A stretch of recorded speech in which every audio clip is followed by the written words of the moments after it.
It's only the middle of the week, kids. Strap in and get ready for Midnight's Edge of the Morning. I am Tom Connors. With me is the boss man, Andre. Greetings, everyone, and we're so glad to have you with us on this lovely Wednesday. At least it's lovely at my location, but local conditions may vary, as they say. Indeed, and we also have with us Mr. Culture Casino. How you doing? I'm fantastic. Thanks for having me on this morning. I think we have something to talk about, at least one thing. So I'm excited. Yeah, there was some pretty big news last night. All right, I guess more after yesterday afternoon, I guess we should say. But yesterday some of us were surprised by it, and some of us weren't as surprised by it. But we're going to get into that, along with a few other smaller stories. But hey, we got to say good morning to this lovely, lovely chat. We have people like Jordy here swinging a wrench. We got War Monkey. We got Darren Hughes. Galvin's here. Horseradish Power. Etienne Falladoro. Das Wolfen. We got Brad DL. War Monkey's here. Rob Altus is celebrating a birthday. I don't know if he's in the house yet, but happy birthday to Rob happy Altus. Birthday, Rob Altus. Indeed. Yes, happy birthday, Rob. Jason Gray, D-Bud Martin's here. Bashy Washy. SDR Red Wolf, Glade Ribbon, and so many more. Thank you for being here this morning. Hit that like button. Hit the share button, because Lord knows YouTube ain't going to help us out. And Bashy Washy was gifted 5 Midnight's Edge memberships. Or he just gifted it. So that means you may be the recipient of a membership from Bashy Washy. I'm not real too familiar how this exactly works, Culture. Do you know anything about this gifting a membership thing? Just if somebody gifts memberships and you are interested in one, you have to actually go down and activate it in the chat. I think by clicking on something to accept it. So for example, Mr. Tickle Trunk just gifted 20 Midnight's Edge memberships. Yeah, thank you, Mr. Tickle Trunk. And the people who just received it were Andrew Murray. So make sure you click on to accept it. We've got Gatemaster, Mark Nash, Feinhelm, Patrick S., John Penn, looks like Albert Zulke, and a few others have accepted the membership, including Dragon Master 360. So be certain to accept those as they come in, folks. So we have a whole lot of green now, ladies and gentlemen. Thank you very much. And we also have an exclusive member stream planned for tomorrow. Exact time to be determined, but members... Yeah, that's good timing to become a member. Tomorrow. So yeah, perfect timing for it. Yeah. Why does everybody want to see my unit?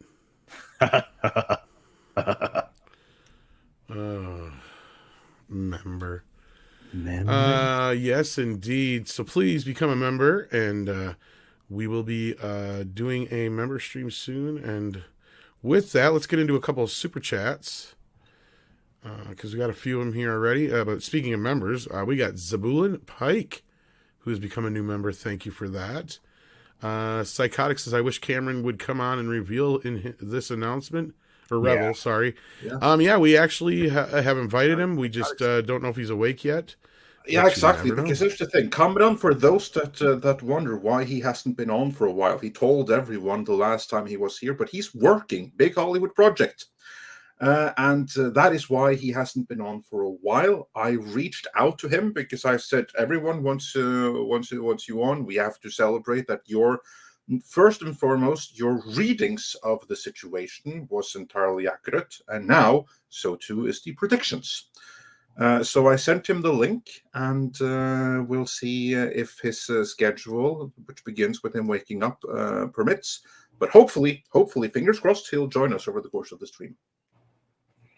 No promises, though, but we will try and see what we can do.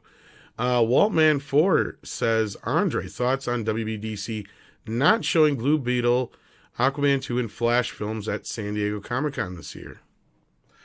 Flash and Aquaman 2 are real easy. They have Amber Heard and Ezra Miller in them. And at the time of Comic-Con, the two of them were complete and total disasters. As for Blue Beetle, I guess it's just too early days. That I was going to say, I don't think they've shot it enough yet. They just started shooting it too like early days. 3 weeks ago. So I would not worry about that.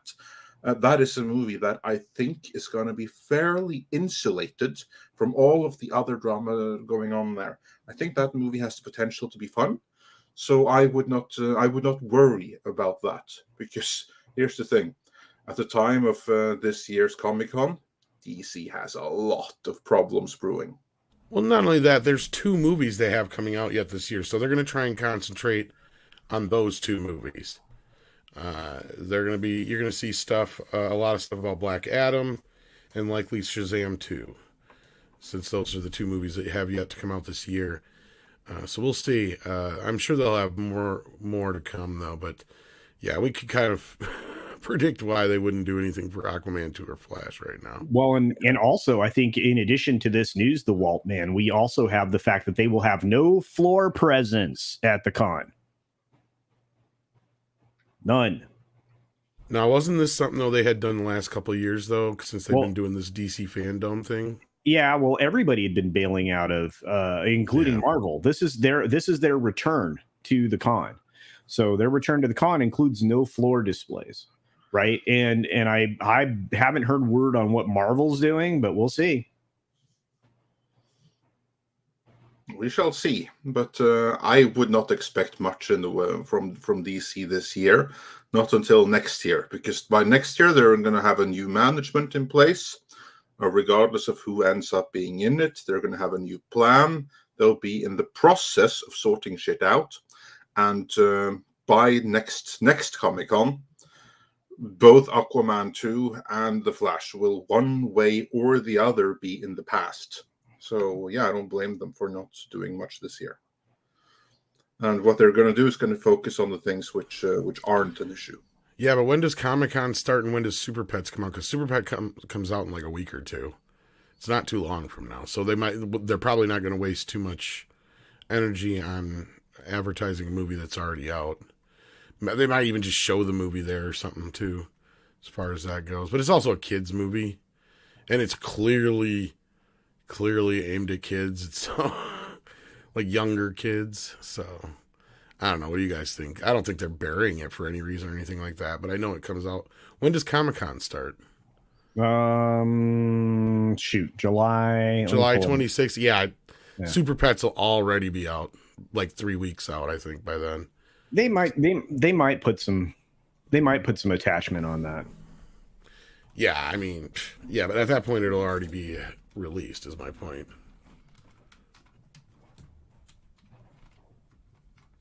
Because that comes out.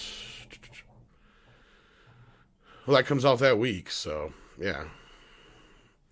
So probably actually have showings of it at Comic-Con, probably for free. Right. Yeah, interesting. So there you go. All right, so we are working really hard to get everybody in here a membership. Apparently, holy cow! Holy crap! Holy. Thank you to everybody who is gifting memberships and all that stuff. Because we don't actually see that on the StreamYards end, unfortunately. Yeah, you have. Because StreamYards has yet to get that fixed. If anybody happens to be listening, this is like, normally they're pretty good about getting stuff, at least a version of it or a workaround of things that we say is not working right. But lately, this has been one of those they just can't seem to fix or do anything about. Same thing with the super stickers. There's no excuse at this point. Sure, they may not be able to show us the picture on this end, but the very least it could do is just say what it is. Because if you copy and paste it onto a document, what the super chat is, it'll literally write out what it is. Yep. So like they can do that. That's in the code somewhere. So yeah, and I've talked to other people about this too, and they agree with me. But Leo Kerms just sends us $5. Doesn't say anything, but just send him $5. But that if you did try to say something, Leo, please let us know, and we will address that. Just add us. You don't have to send in another super chat. I know sometimes YouTube can be a pain in the butt to try and get anything to come through, especially in super chats. It won't let you use certain terms or certain words together. It's kind of insane, but that's what they do. And Unapologetic Art asks, do gifted memberships expire? Culture. Yeah, they're good for 30 days. Which I believe at that point, then you have to take over if you want to continue. But hey, in 30 days, we have to have proven to everyone why you should continue. So exactly. Good thing we start with the member stream tomorrow. Yeah. Right. We definitely need to do that. It's been too long. And then we also have here Mr. Tickle Trunk, speaking of, who's in the house with a wrench, says, Happy International Mud Day. Okay. I did not know there was a day dedicated to mud. Well, mud is plentiful everywhere. So you even have towns called mud. This is true. Not necessarily towns you want to visit, but they exist. They call the planet Earth. Why not just call it dirt? Oh, Lord. And San Diego Comic-Con is July 21st to the 24th. So yeah, they might even just have early showings for it. I don't know why they'd really do much else than that at that point. Ironcaster says Jaws is a July 4th movie. Yes, this is true. Those beaches will be open on the 4th of July. Mute Gamer says, with superhero movies on the downswing, how long do you think it will be before the Marvel and DC start making movies of their non-superhero comics? Well, they have in some instances already. A lot of times, unless it's a superhero movie, though, they don't really boast the fact that it's a comic book-based property anymore. Because, we've had plenty of movies that are based on comic books that you wouldn't even know. But that wasn't. So far, Marvel Studios haven't really done Not that. Too Neither much, have DC proper. So there have. We've had that like Road to Perdition and some other movies like that have come. Yeah, but that's independent. Yeah. That's not DC, nor is it Marvel. No. But you've had the Punisher, for instance. That's Punisher, not kind of superhero per se. You've had Jessica Men in Jones, Black, but stuff all like that was Netflix. Yeah, exactly. Men in Black. Yeah, that was Marvel by way of Malibu Comics. Yeah. But I believe they were still under Malibu when the first movie came out, so if I'm not mistaken. And then but there's been a few, but no, as far as the superhero craze though, there's a lot of producers that would love to see it go bye-bye. Yeah. It costs too goddamn much money. All of them. Yeah. So they definitely would love to see it go away, or at least fall off a cliff. And notice Warner Brothers is really kind of shuffling things. Of course, well, that's something we've been talking about quite a bit here. And we're going to get into the Disney subject too. And I think Chapek is going to have Marvel on his radar. Much like Zaslav had Marvel on his radar, or DC on his radar right away. I won't be surprised if one of the first things he does is come in and shake up Marvel just a little bit. And we'll get into the reasons why here as we get into the top story of the day. But first, we got a super sticker from Dr. Long Dongler. I don't know what it is, but it's probably a thumbs up. You just be careful what you're doing with that thumb. That's all I'm going to say. We have so many new members from gifts, and thank you for that, for all those who are gifting memberships. That is awesome. Welcome to those who are gifted. Yes. But I just want to say that real quick again. And let's see here. We also have a couple more super chats here. We've got Culture Casino's furry ass. Oh, thank you. I'm not surprised it'd be furry. Hump YouTube for not notifying again. Yes, this is something YouTube does not like to do, which I'm kind of surprised considering there's nothing really controversial in the title this morning, is there? Not this morning, but I think we've had plenty controversial things in the past to be placed on some kind of shit list. Not Amber Heard's shit list, incredibly enough. Pun intended. Well, then again, Bob Chapek might be in that list of people that, Yeah, he's not going to be very high in stock yet. That's what I'm saying. Yeah. The last millennial says, "How do I become a member?" You clicked. There should be a little. It's on the chat, right? Yeah. There's a little $sign at the base of the chat. Yeah, at the chat, and it gives you choices if you click on it, and you can hit the button and send in a thing for a membership. I cannot talk this morning. You really need to help me with this. But yes, it's in the same area like you would do a super chat, actually. Yep. So there you go. Mr. Trickle Trunk just dropped that in the chat. So there you go. And also under the main videos, you have the option there as well. So there's two places where you can become a member. And now's the perfect time because we have exclusive member stream tomorrow. Plus, we'll be dropping my reading of an original poem by Ibsen in the next few days here, also for members. So yeah, so there's already things up that you can check out in the meantime, and so enjoy the videos that are already available, and we will be doing a member stream tomorrow. Oh yes, and also see perks. That's another thing, Big Daddy. Thank you for that. That's right. Yes, indeed. And as Jordy says, welcome. Indeed, welcome.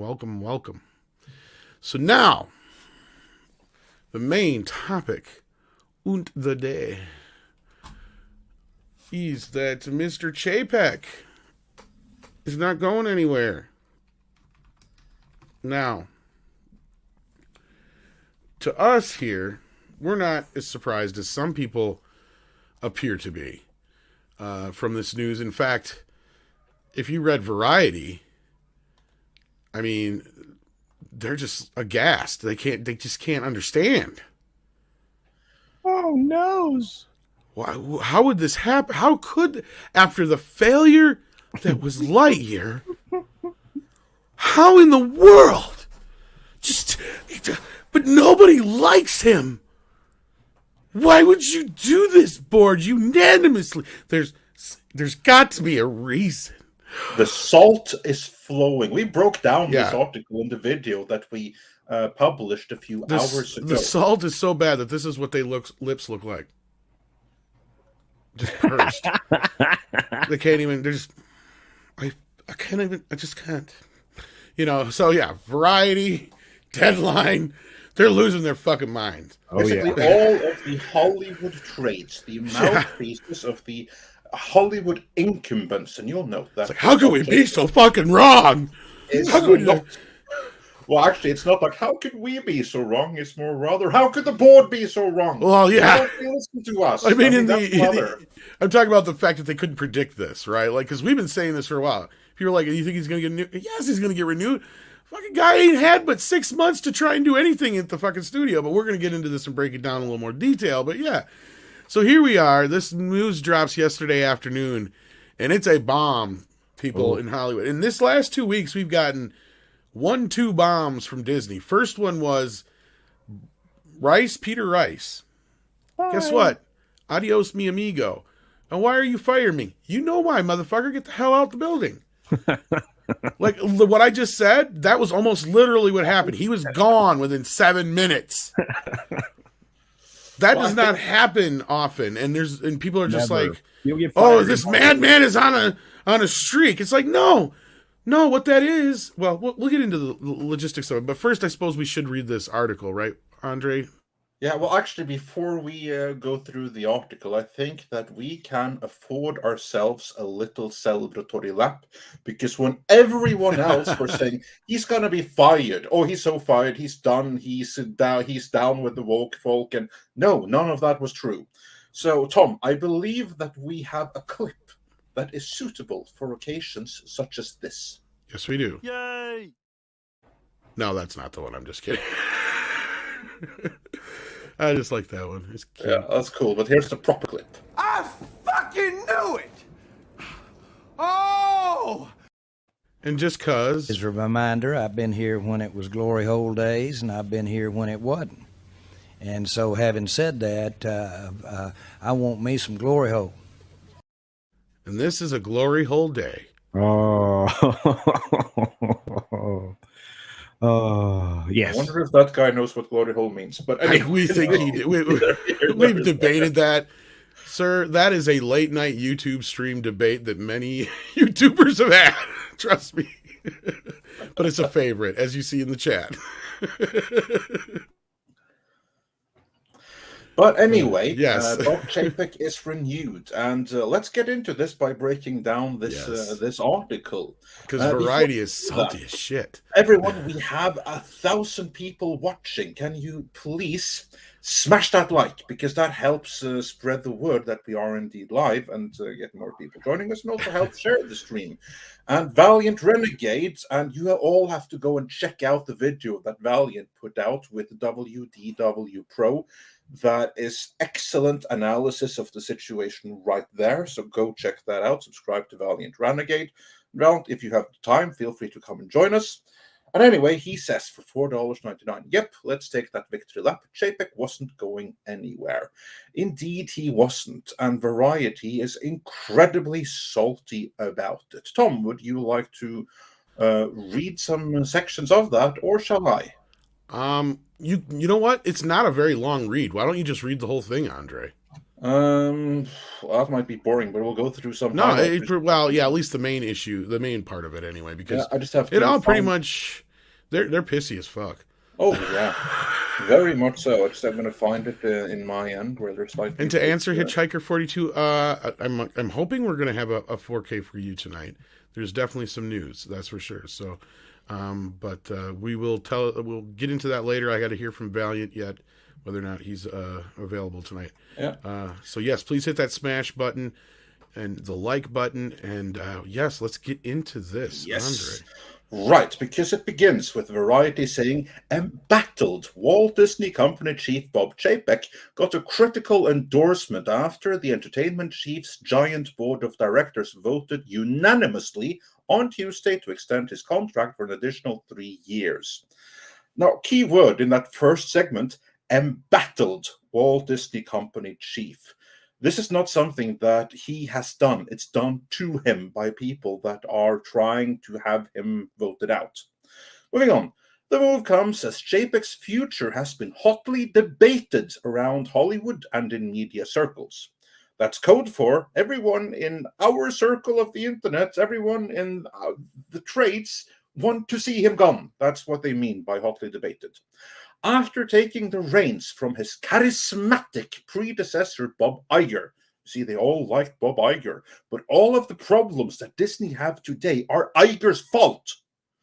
Chapek got plaudits for his no-nonsense approach to growing Disney's streaming service, and he and the company stock was initially rewarded when Disney Plus blew past subscriber projections after launching in 2019. That helped offset the lost revenues that Disney had to endure when COVID forced the company to shutter, blah, blah, blah.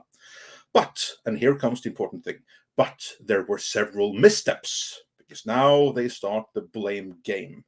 Most notably, when Chapek dealt with the near-staff revolt in the wake of his botched response to an anti-gay bill in Florida.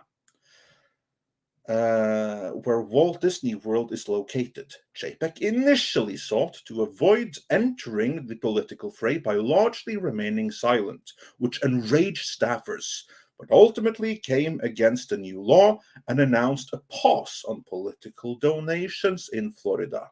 That infuriated Florida Governor Ron DeSantis, who responded by abolishing Disney's self-governing district in Orlando. It's also thrown Disney, a company that has often tried to avoid the culture wars, into the center of several polarizing political debates. Now, let's stop and talk about that for a moment, because what just happened here is that Variety, one of the lead industry trades, tried to put all of this straight on the shoulders of Bob Chapek, as if he did it.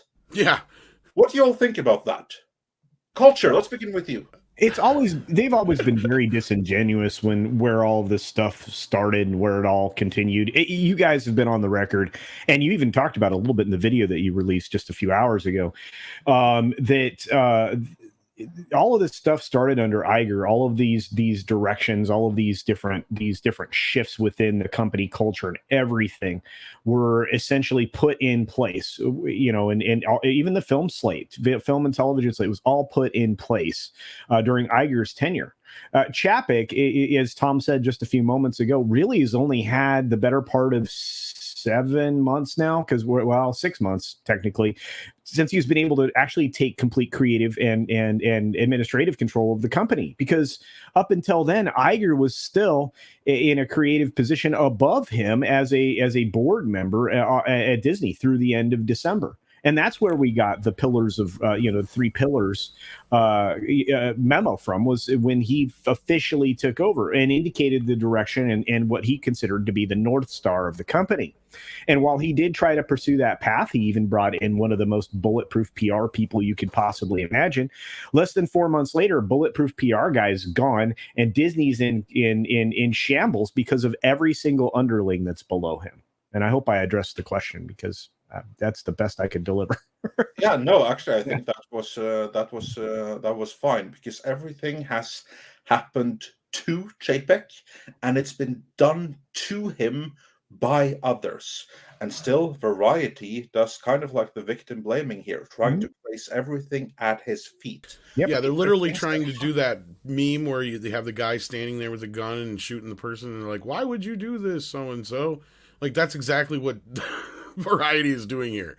Like, they're putting all the blame on. It's like, you motherfuckers, you the media, and all the crazy fucks at Disney were the one that pushed him to that point. And we were right, basically. And this is the proof that we needed.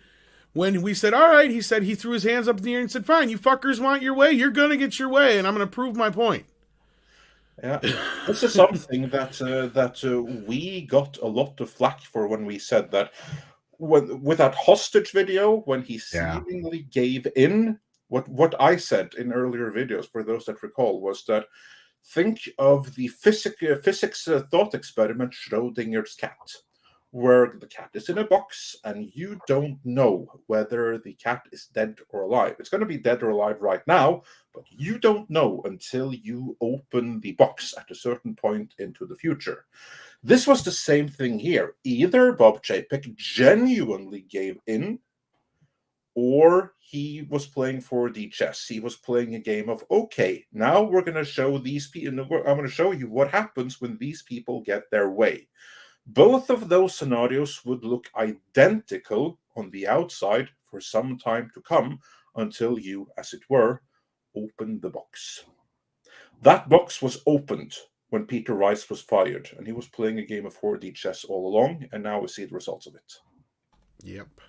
Rob Biller asks a good question here, says, but is it good to be under the control of Disney board? Well, here's the thing, though. Disney is a publicly traded company. That means there's going to be a board. The CEO will always be under control of the board. The CEO runs the company, but the board runs the CEO. This is the simple go of things. There's no way around it. I mean, the only way that that's going to change is if Chapek or whoever else buys all of Disney in some kind of takeover and goes private, like Elon Musk is doing to Twitter. Unless something like that happens, Disney is a publicly traded company, and that means that the CEO is beholden to the Disney board. Simple as that. And let's go at it from this perspective. Like, the question is, why is Variety so salty? Well, Variety is so salty because they're a lot of the same woke folk who were pushing this whole, parental rights bill as don't say gay. And they had a lot of the similar feelings coming out of people inside Disney, specifically more so from the California side of things. Right? And between the two, they're the ones that push this idea that not only Disney, but other companies should get involved. And now we're seeing the same thing right now happening and playing out within Hasbro. I don't know if you know about this, Andre, but Wizards of the Coast or whatever, the one company that owns Dungeons and Dragons. Yeah, Wizards of the Coast. Yeah, they're underneath Hasbro, and now they're freaking out because Hasbro won't comment on Roe v. Wade. Yeah. And people are just like, going off about it. I'm like, you know what? Fuck it. Let them fight. At this point, that's what I really want to see, is when these companies start infighting, because then that means we've really hit that point. And Disney was kind of the salvo of that with this entire parental rights bill. That whole thing set the whole thing off of the company finally showing up. What we've been saying for years is that there is this Cold War or Civil War going on inside Disney, and not just Disney, it's Hollywood in general. And what has changed now compared to before is a lot of those people who have tolerated and put up with the bullshit, just like many of us on the other side of the screen here, I mean the movie screen that is, that, you know, we're just like, you know, enough's enough, Disney. We've seen what you're up to. We've seen the Reimagine Tomorrow videos, right? We know what you're doing.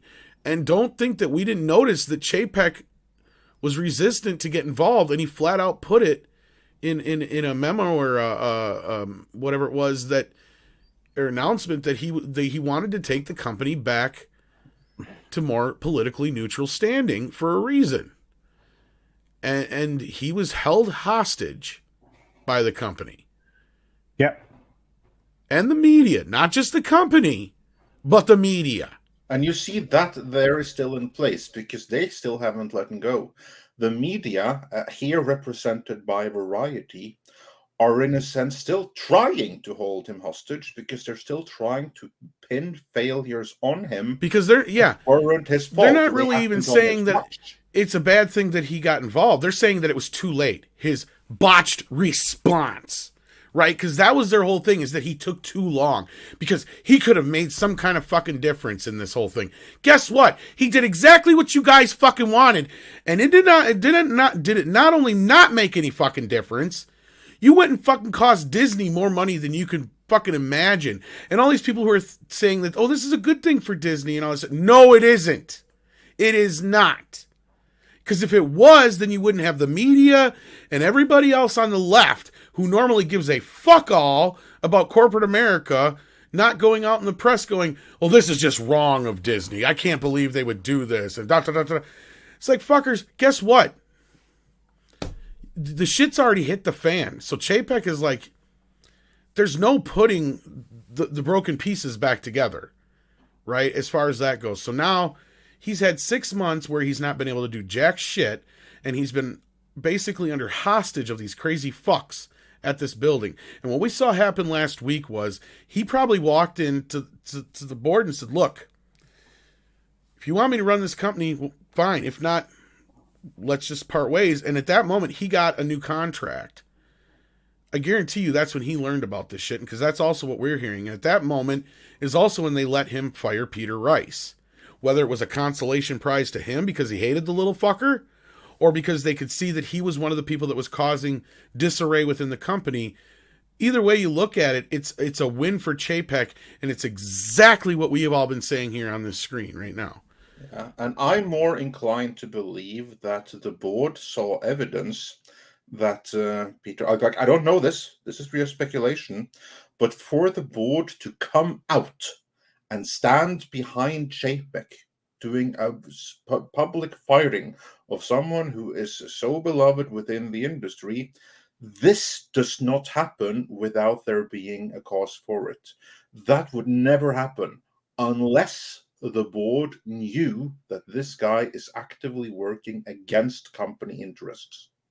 If he was just fired out of spite, the board would never, they would maybe tolerate it in a given situation, but they would never come out and say, oh yeah, we support the Chapek on this one. This dude, he had to go. No. They would only do that if the board has been presented with evidence that we have not been presented with, but that convinced them that this guy is detrimental to Disney. That's the only circumstance under which the board would publicly stand behind a firing like that. Well, a return to profitability would be something that the board would be very focused on. I mean, there's the institutional ownership. When you look across the investments, they're the folks that are going to be most greatly concerned over a nearly 50% fall off in less than a year. And the significant portion of that's being in the last 6 months. So I love this. Yeah. Sorry. My God, why is Chapek contract renewed? That's not fair. I know that they're probably being. That's exactly. But that's exactly what they're thinking. In the statements around his renewal, you can hear quite clearly that, that should be sending a message to all the folks within the organization as well, that you can buck the system all you want, but this man is essentially in full control, and we have faith in him doing what needs to be done to return us to, sustained growth and epic profitability. So. Yeah. And this is something that's actually very important. I'm going to continue this Variety article because we're going to get to a point which is really important here. Now, we've already spoken about the missteps that Variety blame Chapek for absolutely no reason, and they can continue doing that. Those weren't the only times when Chapek's hand seemed less than steady. He also got in a high-profile standoff with Scarlett Johansson after the actor sued the company for its decision to simultaneously release her Marvel adventure Black Widow in theaters and on streaming in the summer of 2021. Again, that is something that was done to him, orchestrated by others. He did not invite that situation. He resolved it, but he didn't invite it. That move was seen as damaging to relations with the talent community. Actually, that damage happened the moment when someone non-woke was placed in charge of the company. This month, Chapek attracted a fresh wave of negative coverage after he unceremoniously fired Peter Rice. Here comes the keywords. A well-regarded executive who was seen as a possible successor to the Disney chief. Now, my reading of that, as I said in the video we put up earlier, is that this is Variety admitting that they wanted to see Chapek not renewed and Peter Rice to take his place. That's what they said. And notice they put all the blame for Peter Rice's firing on Bob Chapek, and I think there's a reason for that. I have been getting inundated with questions claiming that somebody's going around pushing the idea that the only reason Chapek got renewed is that he fired Peter Rice. And that's after they say because nobody else wanted the job. And I'm like, are you fucking insane? There's like 50 people clawing their way trying to get to this position. Yeah, that is, for those that are saying that, I regret to inform you that whoever told you wrong. And if they think that they have a future in some kind of business analysis or something, they should not quit their day job. You're basically that's an insane reading. It's misinformation. I believe it's actually literally being put out there for a reason. They're trying to paint Chapek as like this. Yeah.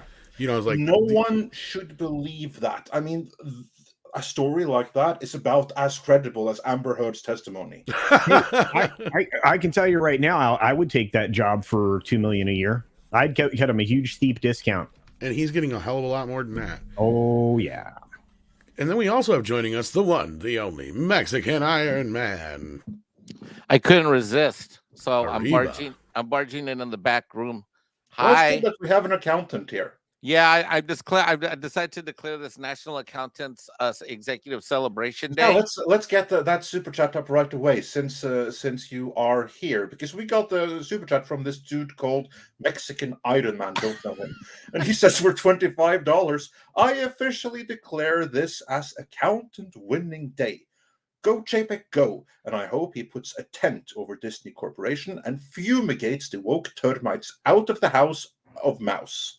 I'm about to celebrate with some memberships. Woot woot. Did I read that okay? Woot woot. Yeah, that was awesome. I dropped 25 memberships, which is $100. Wow! Holy crap! 20 memberships. I dropped 20 memberships for $100. So the way the memberships works, guys, is whenever you see someone making it rain. When someone gives 5 memberships, that's $25. If they give 10, that's $50. I did 20, which was $100. Yeah. Just now. So wow. Yeah. So and then the way it's culture mentioned. So when you gift a membership, essentially someone's getting a free membership to the channel for a month. Yep. And then they can renew it if they just accept it and keep it going. But it gives them a chance, especially to kind of sample the member perks. Like, for example, if we were to do a members stream. Yeah, like tomorrow, for instance. Manana. Yeah. But anyways, I just want to tell you as an accountant and as a longtime fan who's been following your channel for a long time, not as a producer. I don't have my producer hat today. I'm as a fan and contributor and longtime watcher of Midnight's Edge. I want to say to the two of you, specifically Tom and Andre, congratulations on being right. congratulations on having the courage and convictions to balance research with rumor and bringing your vast industry expertise to the table, because that is, that is what you guys see through a lot of the clouds and the fog and the haze. You guys take a lot of crap from a lot of places, and today is one of those fucking knew it days. So good job to the two of you gentlemen. Culture, you too, same, except I've only known you for about a year, but yeah, good job, gentlemen. I mean, seriously, Andre, seriously, Tom, I give you huge props for balancing the rumors that you get, which are vast, with the research that you do, which is immense. So good job, gentlemen. Oh, thank you. Thanks for the kind words. No, and that's the thing. And the reason I brought up the whole Peter Rice story going around is that, he basically facilitated his renewal by, axing his competition. I got to remind people, that did not just happen overnight. That was not a choice that Chapek made on his own. And right. Also, that is something that you can't do, because a CEO can't fire people in such high positions like that without board approval. And so then he has to justify to the board to get them that kind of permission. And, hey, board, can I please have permission to fire this guy, because I worry that you might promote him next instead of me. This is not a valid cause for termination. No. And again, I mean, and the payout too. Go ahead. Sorry. Nobody gets fired in Hollywood or any of these high profile positions that are involved in studios. That's not done. It's not public. Especially when you just signed a brand new contract. Yeah. You get an $8 million payout or whatever it is. Yeah. Yeah. He got a big check on his way out the door. Yes. He got a 7-minute meeting and a big paycheck, but I don't think anybody wants to touch that guy. He's radioactive at this point, because he was fired. He was publicly fired from this. And not only that, karma is a bitch, because he just turned down the offer to run DC over at fucking Warner Brothers. Yeah. Well, actually, it was all of Warner, wasn't it? Yeah, it was Warner. That might not have been an offer, because the more I'm hearing about it, I thought Zaslav said it himself. He was talking to him. Yeah, he was talking to him. But then Zaslav apparently decided, I think not. I thought they said Peter Rice was the one that turned it down, though. That was the whole point. And who would have said that? Which side? See, that's the problem. Is because he turned right around, because he got that new deal with Disney. That's why. And he used his PR to spin a new deal with Disney. That's what I think probably happened. But that's not even the biggest part here. They fired somebody. In fact, you just saw somebody over at Amazon. Andre and I were talking about it in the back room, and I can't for the life of me remember her name, but she was essentially the person in charge of the promotion and the creative drive behind things like Wheel of Time over at Amazon, and she's gone. And they said it a lot more kindly why she's leaving after just under 2 years. She didn't even get a full 2 years out of that gig. Well, that's because I'm not convinced Amazon's at any time. Amazon's going to be one of the last stones to finally flip. We said that for a long time about Disney trying to turn the train around, but Netflix is turning the train around. They're getting rid of their DIE stuff. And there's a reason it's DIE, folks. It's because it causes your company to die if that's your focus rather than profitability. But it's that should have been the indication to most of us, if it wasn't, that they were going to try to change. They were going to try to shift some stuff at Disney. And one of the other things too, I mentioned this briefly at the beginning of Midnight Edge After Dark last night, which is that I subscribe to the Orlando Business Journal. I have the premium local membership. It's $150 a year just to get their articles that are only released to the paying members behind the paywall.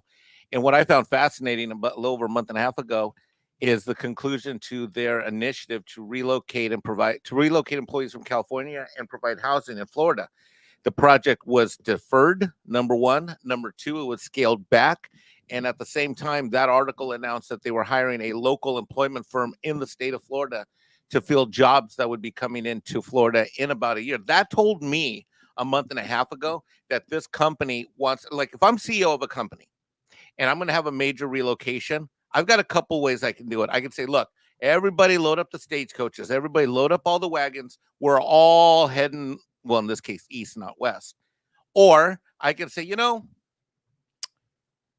Bill over there isn't exactly the best stagecoach driver, and he's kind of disloyal. And I've been noticing he's been, spending too much time on the South, and he might be selling our water behind the back of his stagecoach. And you basically assess who's on the team and whether you really want the entire team to be over there. Because Florida Disney in the future will be a Florida company much more so. They already have more employees in Florida.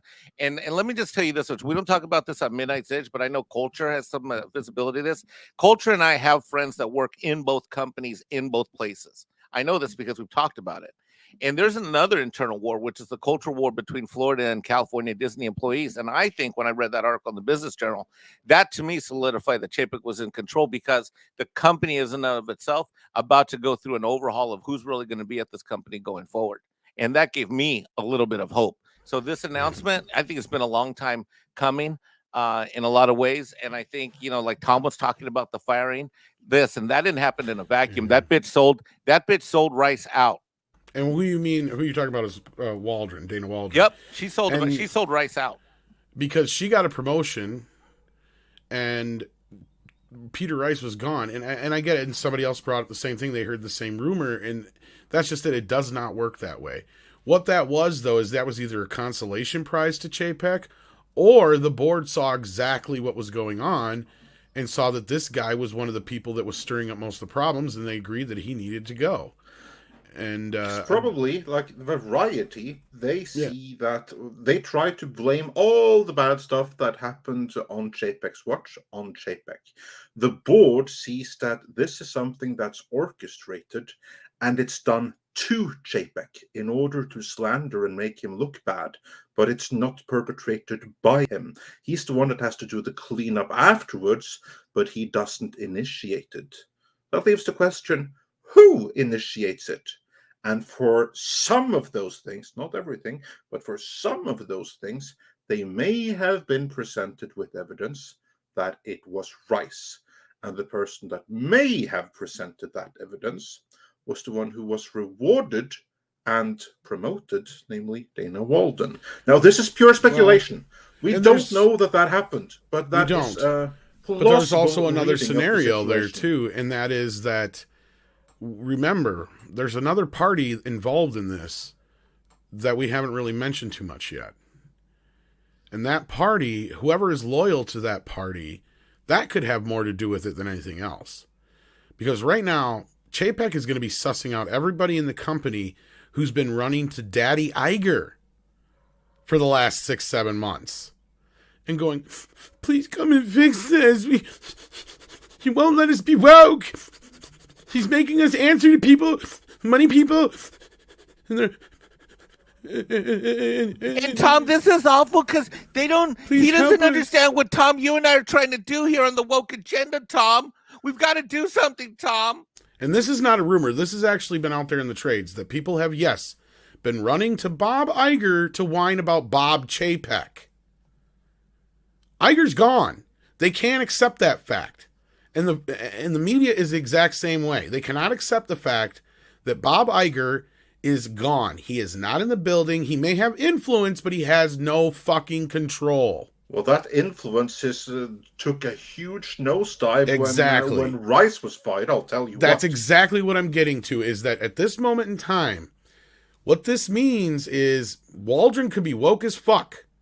Let's say that much. But one thing she must be at this point is she is definitely loyal to at least the money or the money people. Or herself. Or herself, because the board is behind Chapek. Letting him get rid of Rice was a vote of confidence. And this 3-year contract is a huge vote of confidence. And this is why the trades and everybody else they can't believe that he's getting this, because they've set him up for murder. How is he not convicted? This is how they're acting right now, because they're the ones who have literally set him up for murder. And that's what Andre is saying. Between the media and all these fuckers inside Disney, they have done nothing but go against this guy from the start. In fact, Bob Iger himself reinserted himself for 2 years because of a lot of this shit. Because I'm sure he knew that Chapek was going to take the company right back to where it was before.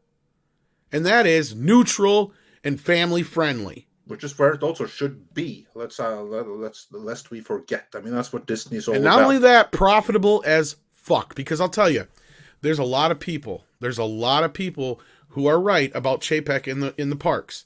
He was not very well liked in the parks. But guess what? He is a bottom line guy. He pays attention to the profit margins, right, Mike? Yep, absolutely. He has no other way, and the proof of that, whether we like it or not, is what he did in the parks. He basically looked at two things. He looked at the operating expense and said, we can cut back on some of these live performances, and we can cut back on the capital expense and stretch these assets out to last longer in order to improve cash flow. But those two things tell you that and now, of course, people on the Disney fan side of things of the parks, they don't like that. They want a bunch of action. They want live action. They want, everything new. They want new rides. Well, that's not how we accountants see things. We see things in cash flow. And I mean, this is accountant's day. That is where he wants to be, and that's where he's going to go. And enough bad has happened. If I were Bob, I know how I would have had the conversation. Look, you guys try this woke stuff. I even played ball, and I even did a video for these yo-yos. All right. So I tried to play ball with that. Look what it's got. Our stocks in the tank. Our Buzz Lightyear movies jacked up. In fact, and they're ruining our reputation in the media with these little walkouts that, are insurrectionists. I mean, come on. What do you guys? Do you guys want this company to survive, and do you want me to lead this thing or not? Let me know, because my contract's expiring and I need to know if I need to find other options or not. I've been here for 30 years. I've proven I know how to do this thing. I can fix this company, but I need some backup, and it's time to get on the right course. And we got to do it now, because we've never had so much competition. We got Universal on the left trying to take our lunch in the theme parks. We got over here on the right every other streaming service that we're trying to fight against. So what do we want to do, people? We're going to move forward or not? That's what I would have done. Well, and here's the thing. They've got a big problem right now. And the big problem isn't Doctor Strange not making $1 billion. Which it's not gonna. The bigger problem isn't Lightyear losing $100 million. Or 200 or 300. 300 million. Yeah, maybe even. The bigger problem is this right here. This image is what they have right now. Yep. And this image is going to take a lot to fix. And I think the board is aware of this. I think many other people are becoming aware of this, because this has hit middle America now. This is what we were talking about before, is like, yeah, we're on the fringes of this. We're the geek community. We talk about this stuff every day. Okay. We're not surprised by the stupid woke shit that does come out of Hollywood, but the general public is starting to see it. And that's where Lightyear is so important with this.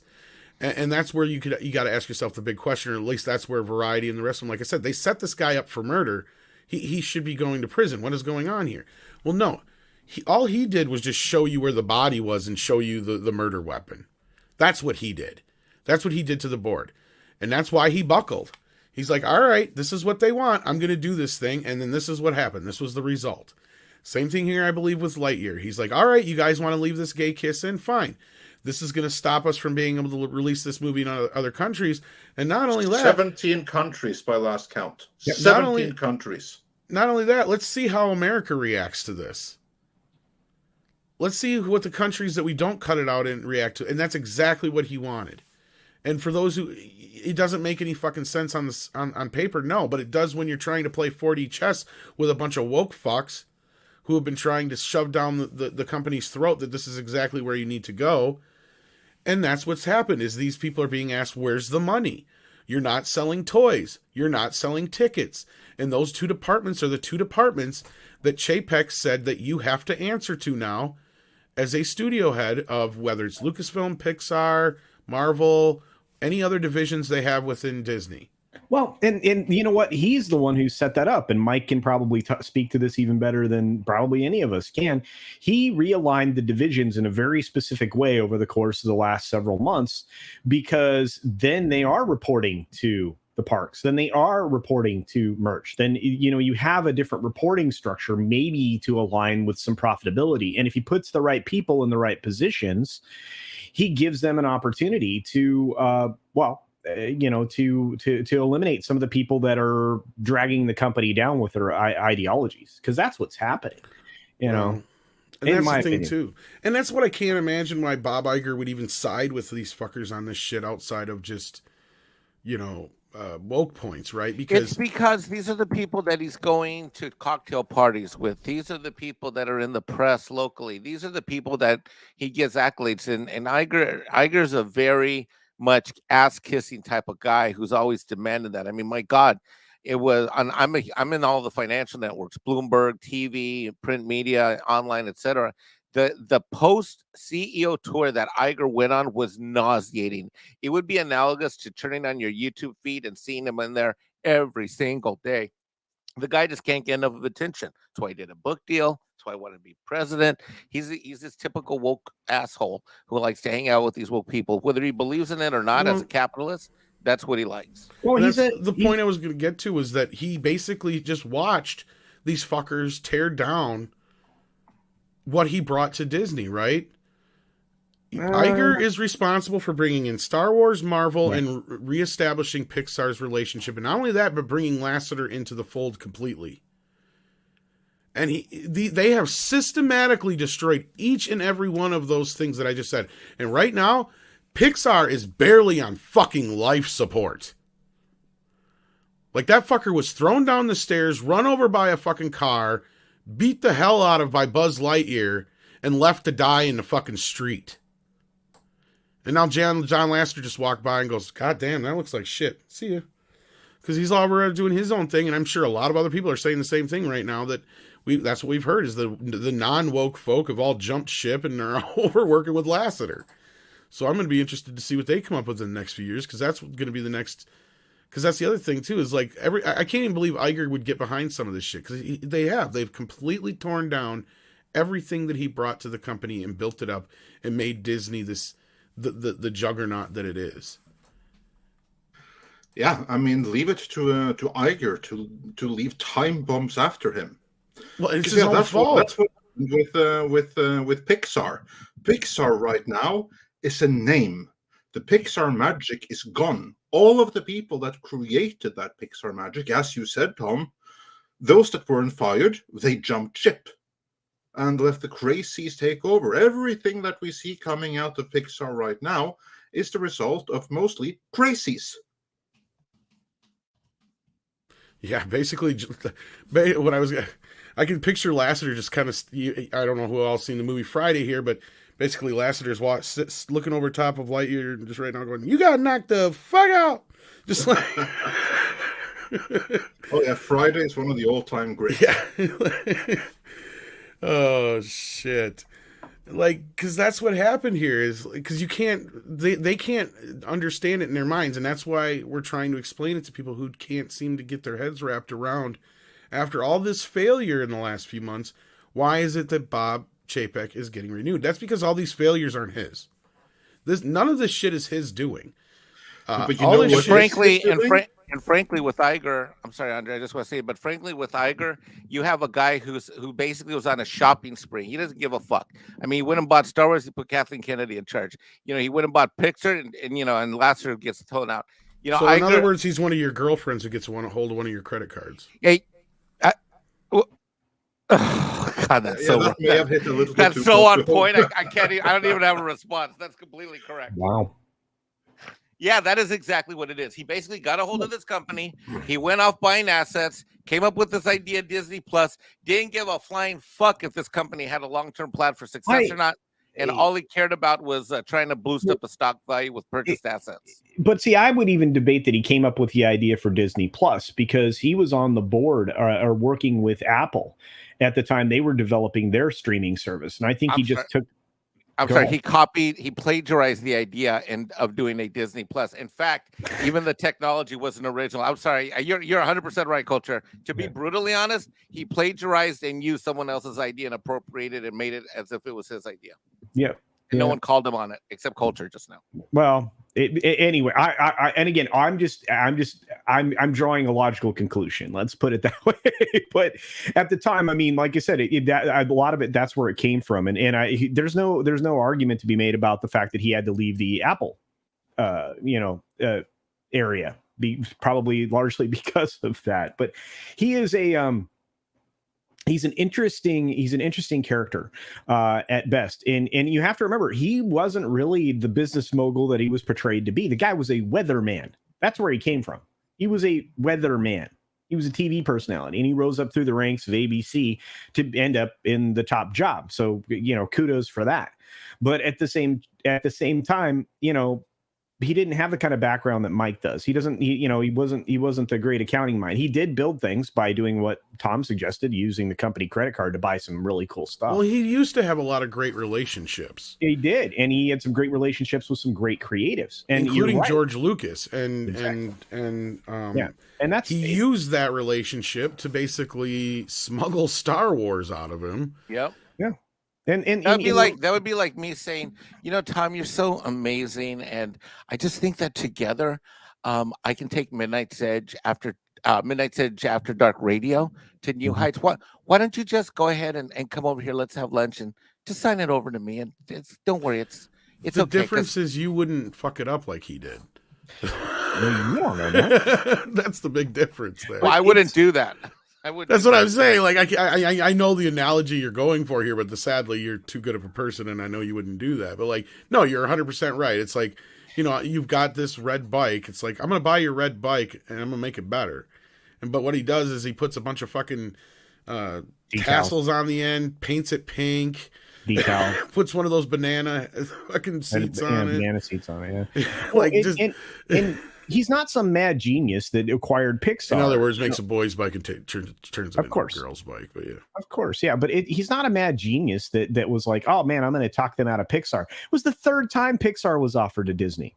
Not the first time, not the second time. Let's be real. The only reason Iger was able to make that deal is because they knew Eisner was on the way out the door, right? And Iger chummed up with Lasseter. Yeah, and he's like, hey, how would you like to come over? Not only make Pixar movies at Disney, but how would you like to just make Disney movies? So he enticed him by saying, you're going to be the head of animation and the head of Pixar.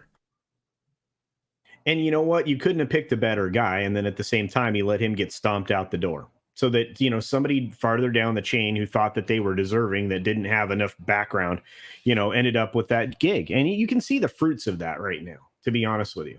And, they like to hold up Pete Docter as, this mad genius, right? But without Lasseter, Pete Docter is fallen somewhat flat and delivered less, quality entertainment, and many other people that have been running Pixar productions. I think Andre can probably speak to the point I'm about to make too, but it's about leadership in corporate America. If you don't, you can have a lot of talent, but if you don't have the right leadership, then you're not going to get a great product, no matter how creative or talented someone in the organization might be. We need leadership. And that's true worldwide, not just in the US, and that's exactly right. And you can hide real leadership by talented division leaders, but only for so long. And if the division leaders are corrupt as well, or incompetent too, and that's the problem that Disney has right now. It's all of Iger's hires. They've all gone nuts. They're all crazies, almost every last one of them. And then you need the next management to come in to ship things up. And that is what Chapek is doing. And that is what he's getting all the Andre, are you for. saying that Bob Iger is basically the equivalent of Zack Snyder? No, I think Snyder worked harder. Equivalent of Eisner. Well, that's too easy. But I'm talking about how bad of choices that Snyder made. In a sense, yeah. But on a different level, but yes. you can make some comparisons, but I think you have to stretch it a lot, because here's like the thing. Well, basically, let's say, okay, like Lasseter getting fired is the equivalent of Amber Heard. What they've done to Star Wars is the equivalent of Ezra Miller. Anyway, I know I'm stretching for this analogy, but we need to get to these super chats. Is what we need to do. And so let's get some super chats before we carry on with the article. It was a bad joke that didn't land. Jeff C says, received my Comic-Con badge the other day. It has a Rings of Power promo printed on it. Chuckles sarcastically. Oh, fantastically! That's amazing. I bet you're going to finally announced that forever, aren't you? They finally announced that it's They finally announced. Now I'm probably sounding better than I was. Sorry about that. They finally announced that it's coming out in September. I don't know if you knew that or not, but yeah, they're threatening us with it. It's coming. It's coming. So they're probably going to have a big push at Comic-Con for it. I wouldn't be surprised. Shotgun Fringe says, with this renewal, the recent Lightyear failure and poor performance of other Pixar properties, could we eventually see the dissolving of Pixar? Maybe, but I doubt it. They're never going to... No. Never going to get rid of that brand. The dissolving of the Pixar brand. Behind the scenes kind of already has happened, but yeah. For the people working at Pixar, I will say that these last 2 weeks have been 2 weeks of hell. Because first they didn't release Lightyear, and they fully expected to be the smash hit, and it isn't. It's a total and complete bump, and everyone hates it. I mean, that's tough because they put their hearts and souls into the activism there. And then Chapek is renewed, and then they know that in light of the recent Lightyear failure, that failure just creeps on escalating in the second weekend at the box office, heads are going to roll. Because, you don't dissolve the Pixar brand. The brand is worth too much that you dissolve it just because you had like a few bad years. No, what you do is that you restore the brand by hiring new people to fix it again. Maybe bring back Lasseter or something. Indeed. Nick Steele is in the house and sent in $1, but says, I forgot how to do the message with the super chat. I was going to ask if you saw the news. Warner Brothers is releasing Zack Snyder's Justice League on DVD July 19th. Interesting. It's never been released on regular DVD before? Well, it's certainly been released on 4K and Blu-ray because I have it right here in my shelf. Yeah, I was going to say, it's gotten releases. I think the other thing I heard is it's finally getting put out on digital for sale or something like that too. But I think they're talking about the full Snyder cut, the 4-hour. That's what I'm saying. Yeah. It's already been released on Blu-ray. Yeah, I have it in 4K, the full Snyder cut. Oh, what I heard was that it was coming out on like to where you could buy it in other places, like for digital at least, like Vudu and Amazon and stuff like that. Yeah, but it's available outside of tune HBO in for 4K Max. For you later today. We'll have an answer for you. But but that's what I heard. Yeah, like I haven't bought a DVD in many years, but I would have imagined that the DVD release would have come. Maybe they didn't do a plain DVD with that. Maybe you know what?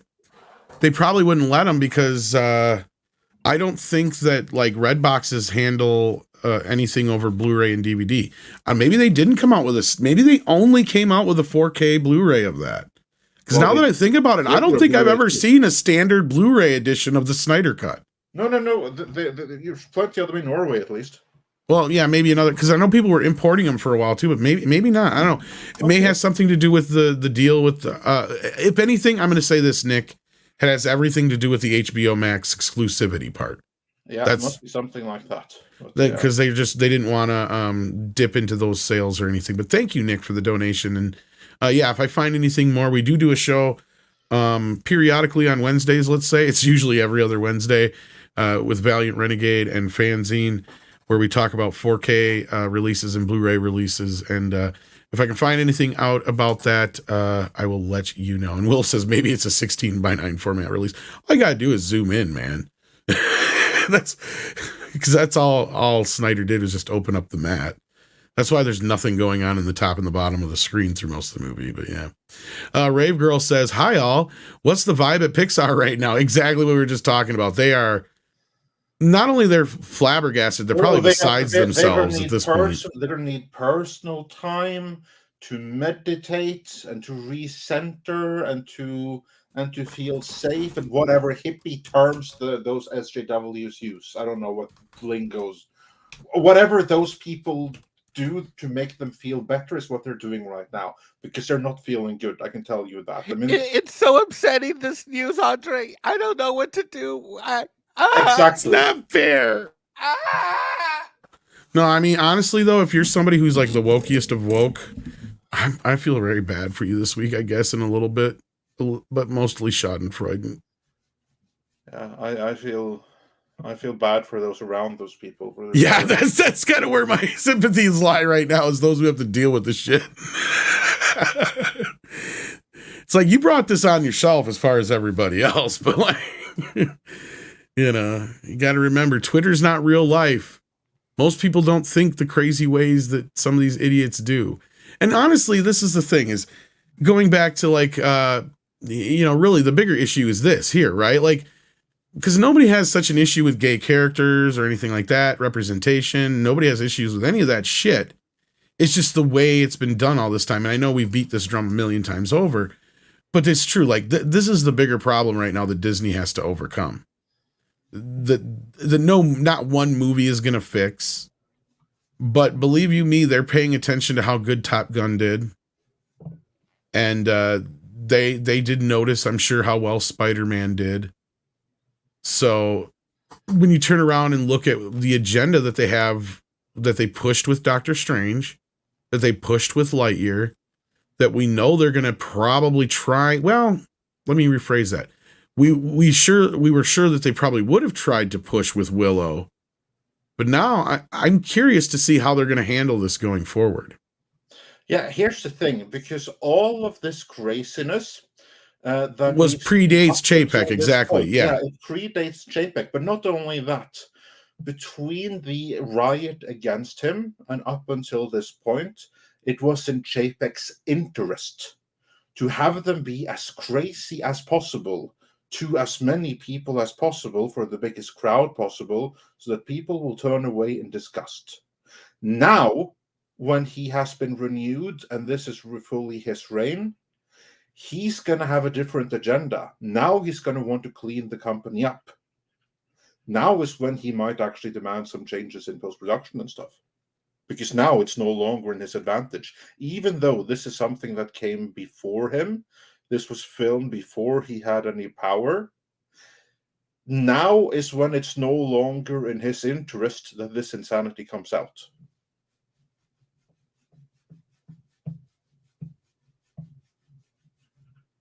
Don't you all? Sorry, I got Sadie barking in the background here. That's why I'm muted. No, I agree with you, Andre. Yeah. I was waiting for Tom to say something. No, I was just waiting because Sadie was barking in the background. But yeah, this is an image they gotta really get away from, and I think that's gonna be one of Chapek's first moves. Because in the other, because I was saying, you realize in less than 6 years they tore down all of the goodwill from all of the various sectors of fandom that they essentially controlled for the last decade, 15 years. But that's what culture appropriating communist anarchists do. Yeah, well, yeah. I mean, indeed. I mean, you let a woke bull in the China store, and then you let a whole herd in, which is what these have done. No wonder that it's almost worse. It's like 100 wolves into the sheep's pen. Yeah, it's bad. It's been very bad. I mean, you can see it. You can see it. You can deal with one bull. You can see. Actually, here's the thing, Tom.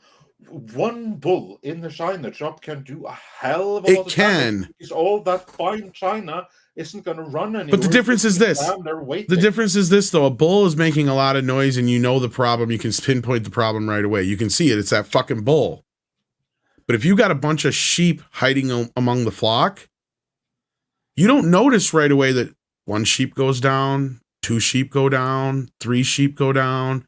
Next thing you know, you realize, fuck, we got more wolves here than we do sheep. What the fuck's going on? That is what happened to this company. Actually, both of those analogies are pretty apt. But the thing with the bull, but I see I like the bull shop one, but the problem with it to me is like I said, you see that problem right away from a mile away. That's more of an Ezra Miller analogy. And they're just continually letting the bull just destroy shit. That's like, when it comes to Ezra Miller. Yes, stealth factor. This is true. See, that's the thing, is people didn't see this at first. We didn't see this at first. I didn't even necessarily see this, and I should have seen it coming. And this is why I kept saying it was right there in front of our faces between things like Fury Road and TMNT that I brought up, because that's what I kept saying. When I say to people, like, I dealt with this already in Ninja Turtles, and I didn't realize that this was part of the problem. And that part of that problem was them interjecting April O'Neil into everything was the beginning of this strong whammon shit. Same thing with Fury Road and all this other stuff. And it's not that we don't like female characters. The problem is it's making a character stronger at the detriment of all the other characters. Yeah. That's what the problem is. And so that's one issue. And then you get into the diversity issue, which we've already had plenty of diversity in movies and things. Now we're having overrepresentation of certain sect groups. That's what we're showing and having here. And you know, we've gone down these roads before. But now he's got to go through and he's got to pick out all these little ticks. And that's going to take a while. We've seen Zaslav have to deal with the same thing. Kalar was dealing with it to a point too before Zaslav even was. So we saw how long that took to come effect. It's going to take a while for Chapek to do what he needs to do. But this is the other question I was trying to get to, is that a lot of people are bringing up, well, why would he get renewed now when he still has X amount of time left on his contract? That is another sign, though, that they are confident that he knows what he's doing and what he wants to do is probably right for the company. Am I right, or am I reading that wrong? Actually, I think you're completely right. I have my thoughts on it, but before I share them, I want to hear what Mike and Culture has to say. Why was this done now? Because remember, Chapek's contract wasn't going to expire until spring of next year. So he has 3/4 of a year left on his contract, and now he's getting renewed right away. And the new contract takes effect from July, meaning, well, basically from 2 days from now. Then he's hired for 3 more years. And 3 years, that's a standard contract. Mm-hmm. So why now? Why not wait? Why did this happen now? Culture. Look, they're allowing him to they're allowing him to decide if people's contracts that are set to expire will actually expire. They're putting him in a position where he, as he desires, will be offering shorter term deals. Remember, he wants to make a push towards a 1-year deal, 2 years max for most of these contracts of the creatives. It gives him a lot more authority. And, again, it's more than just the vote of confidence, right, that Lauren Taylor's talking about. This is much broader than that. This is full-throated support of the board behind the idea or the direction that Bob Chapek wants to take the company. So that's why. I mean, you renew someone early so that you can guarantee that their leadership is steadfast and send a message to everyone beneath him that his authority and his power is absolute. That's why. Mikey? I'll add 2 things to it. It's also a statement that regardless of what's happening in the media, that this is their man. That regardless of what's happening in the public PR, regardless of whatever people want to say about the hostage video. Look, I didn't like that he did the hostage video, but I understood why he did it. And I would have done the same thing at the time if I were in his role. Number 2, it's to send a message to Hollywood. And it's a strong message. And number 3, it's also I thought it was fascinating that Susan Arnold was the one who was quoted in the article, because she has the most tenure on the board. And that's something that people, I don't think, and I'm not. And Culture, actually, sorry, Mike, but Culture was one that brought that up before too about Susan Arnold, I believe, if I'm not mistaken, that, yeah, she had a lot of confidence and there was a reason why she was put in place. She was. Yep. Sorry, go ahead, Mike. Well, I don't understand. Are you disagreeing with me or you're agreeing with me? I'm agreeing with you, but I'm saying that I'm not surprised that she's the one to praise him. Because this goes along with what Culture's, it actually adds. I'm not surprised that she was either. I'm just going to say that okay, let me finish my thought. Hold on. Sorry. Let me finish my thought. So the reason why it was a bit surprising to me that she was a spokesperson is because of who she is, that she has 2 things about her. Number 1, she's got the greatest amount of tenure of any of the board of directors members. Number 1. Number 2, she's one of the most senior people of all of the investment funds that have Disney stock. And by having her make that announcement, that is basically the most tenured spokesperson from the stewards of the company, which are the board of directors. And number 2, in her professional hat, she's one of the highest ranking people at any of the biggest investment funds that have money in the game. So basically, it's like having Big Daddy, or in this case, Big Mama, come and drop a hammer, a Thor hammer, a real Thor hammer, not the one that what's-her-face is running around with, but a Thor hammer, and everybody can shut the fuck up because the money is spoken. Well, and correct me if I'm wrong, Culture, isn't she a member of the LGBTQ community as well? Yep. You are correct, sir. You are correct. Because this was somebody that you keyed in on right away when she was brought into the fold. And again, it's not just me. I mean, a lot of people already knew. Yeah, I think VR, and we've talked about it, but yeah, it's not a secret. And she's always been, very, very thoughtful in any form of leadership on any board that she's been a part of. She's a solid businesswoman, and she's going to pick business over anything else every day of the week. So yeah, that's why I'm not surprised, Mike, because she's seemingly been one of his cheerleaders behind the scenes. And if I may bring go ahead up on something that Kamran said. Remember when she was he's another announced, one that was a cheerleader that said the same thing. You're right. Kamran, he not only said that she was a cheerleader. What Kamran suggested, and I think she may have been right, she may have been the Sith. To use that analogy of the rule of two, she may have been the Sith master behind the apprentice, Bob Chapek.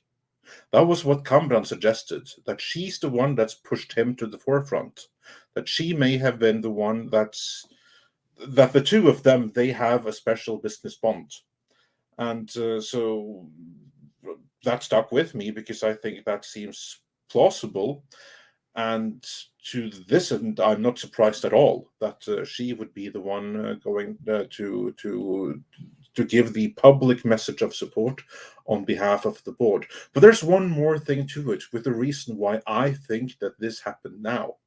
I think this has everything to do with Lightyear.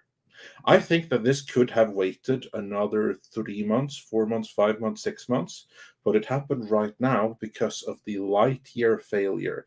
And everyone in Disney, they have the metrics to see why it failed. Mm-hmm. And it's all about the wokeness. And this is exactly what Chapek has been going on saying the whole time. And I think the board now is on the message that we can't afford this for much longer. This has to change now. The one who's been saying it has to change the whole time is Bob Chapek. And now it's time that we give him the confidence and the support that he needs. And part of that is to send a message internally in Disney and to the industry and to everyone watching as that we are going to renew him right now, hot on the heels of Lightyear's failure, on its woke failure. That's a signal effect right there. I'm gonna agree with you partially, but I'm gonna say I think, and this is my personal opinion, of course, we're just speculating, obviously, just so people are clear. I think this actually happened before Lightyear even came out. I believe this contract extension happened the day that he fired Rice. Oh, I think so too. But that it was, and that's because they already knew ahead of time that Lightyear was going to fucking bomb. Because guess what? They're already lowering the projections of Thor, Andre. So I think they already knew ahead of time that they were headed for a disaster. And I think Big Daddy MRI is right. I think the contract changed. The new contract has teeth in it. That's why. And the new contract tells everyone in the company, Hollywood and in the paying public, that Chapek is now the new boss. Because what did we get out of this? Even though we got a couple of salty articles from some of these, access media drone fuckers, we still got a very public fucking announcement about him being renewed. What we didn't get for Kathleen Kennedy, for instance. Yeah, no, that happened. That happened under the rug, and her renewals, that was done like a thief in the night.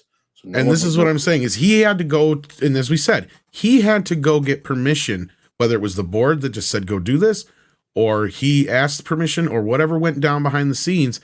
But Peter Rice was gone and gone fast. And not only that, he went out the door with a big paycheck. And that's the point that people got to remember is it's not like he was just fired. When I use I compared it to the scene in Kill Bill where Lucy Liu's character gets up, walks down the table at that board meeting and cuts that dude's head off. And he's like, if anybody else has got anything to fucking say, now's the time. That is exactly what fucking happened, right? It's almost not even an exaggeration. That's the thing. It may have not have physically happened, but it metaphorically happened. No, it happened pretty much just like that. Exactly my point. For that to all go down, they knew this, that is their big vote and confidence in him, that he knows that this is what needs to happen. And those series of events that led up to Lightyear was just they knew what was coming, right? To me, it was just, they knew that was the end. We can't keep doing this with, I think it was a bigger deal that Doctor Strange didn't make $1 billion, to be honest with you, than the Lightyear crashing. Because I think they already kind of knew Lightyear was going to crash and burn. Well, I think, again, you can tell a lot from test audiences, and I can imagine that they've had a lot of very negative test audiences over the course of the last few months in advance of release of some of these films, and we already know that, they had to tune up Doctor Strange 2 and add cameos and switch a little bit of the storyline because it just wasn't landing with the audience.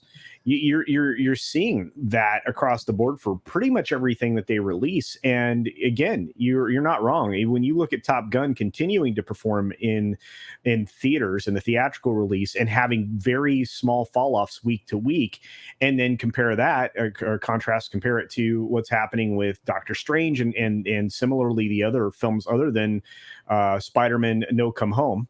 Right. You're having epic fall offs after the initial opening box office because word of mouth gets out there and people are like, yeah, this is not an engaging film. And KR Nut, you're 100% right. Yes, because that's why I used that analogy, because that's exactly what it was.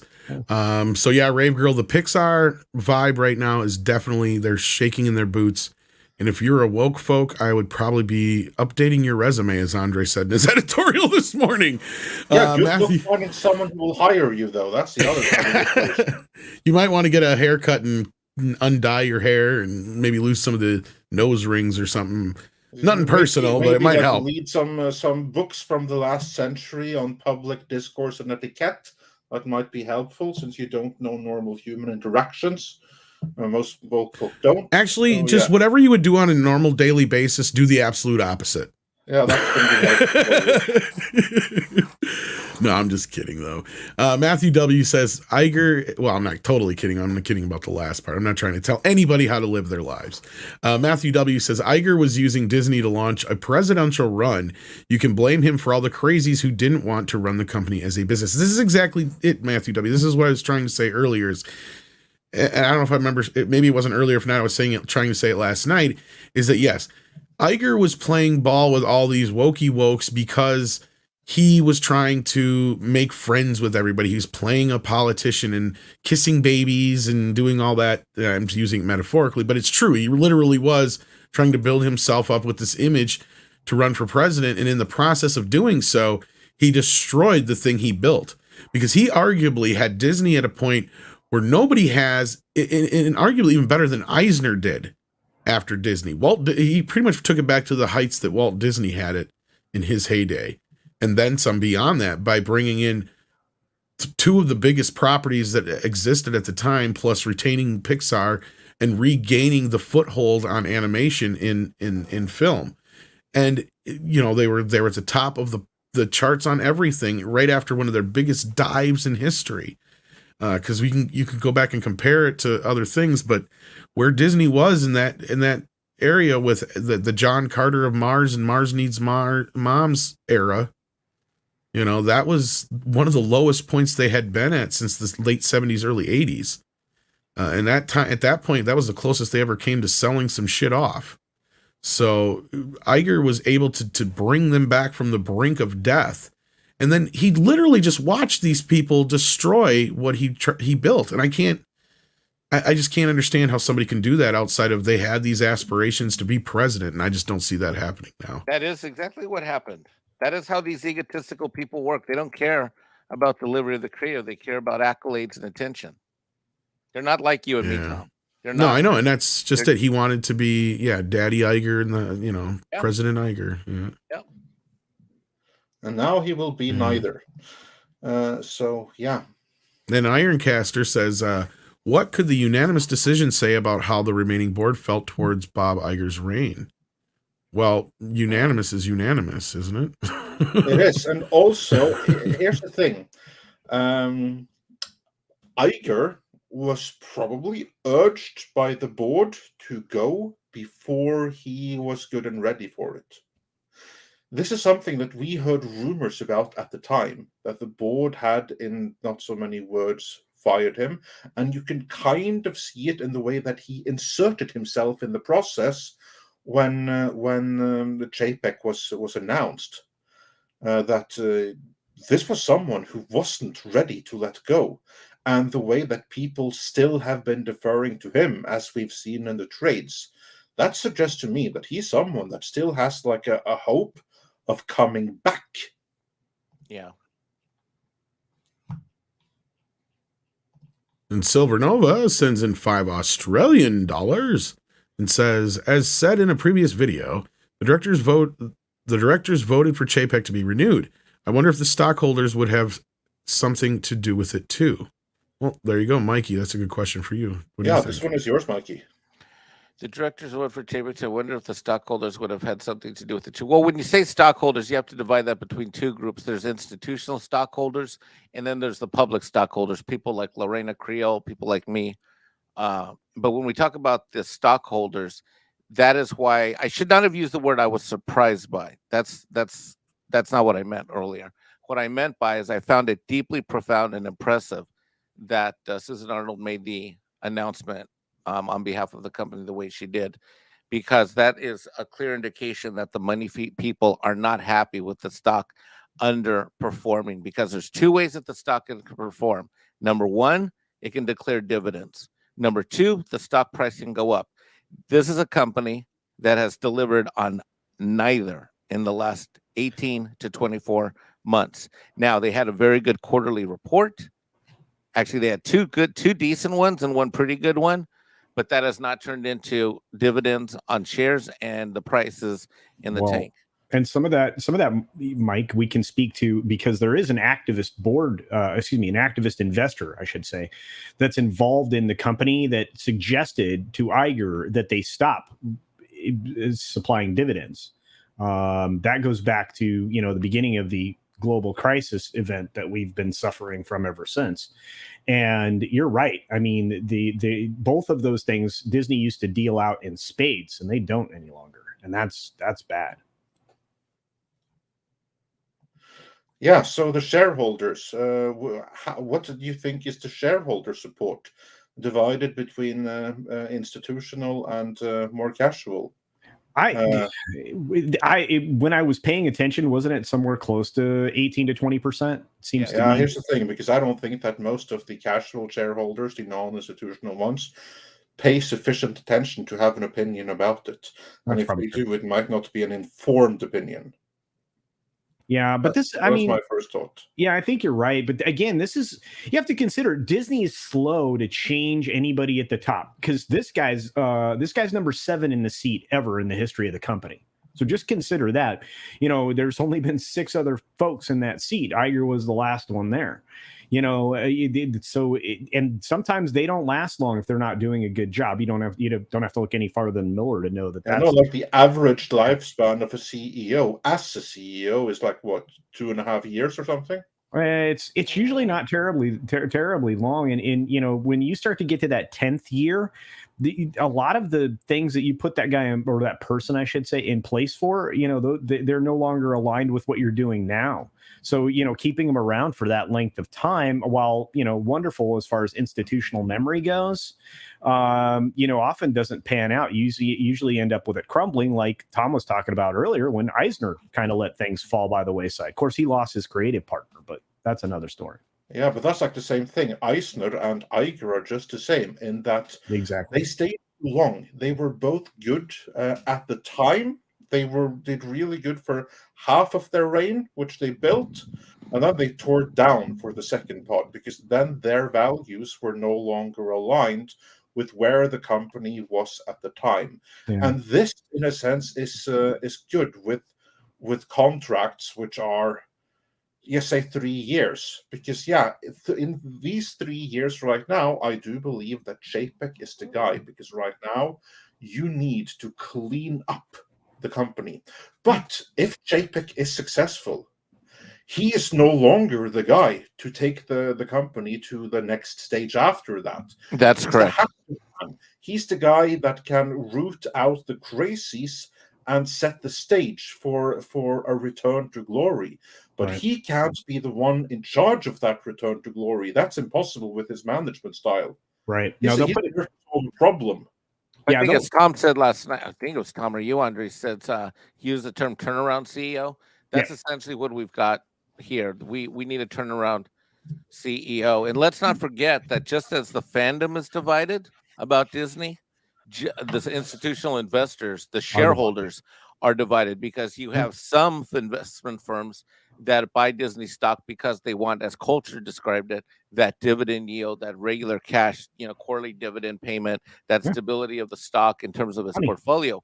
Yet you also have those that are more ESG related, and they want to insert their money, and they want to make sure that there are the multiple pillars. Because I haven't heard Bob talk about the pillars of diversity, Disney diversity, in a while. No. And the thing is speaking to that, to answer this more specifically, if the stockholders had something to do with it, well, there are fewer people interested in the stock because of the nearly, if not completely, 50% collapse of the stock price over the course of the last year. So that should tell you that, stockholders definitely drove it, because, you're looking at a Disney now that's still sub $100 as of the moment we're speaking, $95.12 at the moment. Well, and you have another issue too here, and that was the Disney Plus, and we can't really argue that it was technically a hit.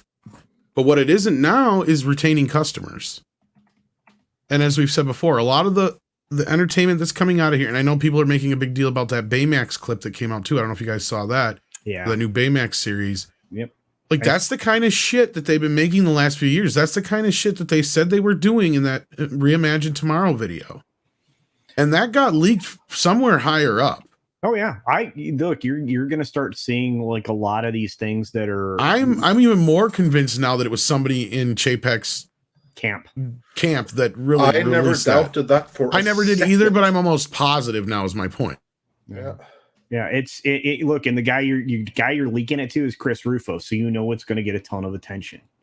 This guy's been doing it, breaking it left and right, and like I said, this you're right. This is going to be a turnaround gig for him. His next step would be into a board position when they bring in the next person to lead the company.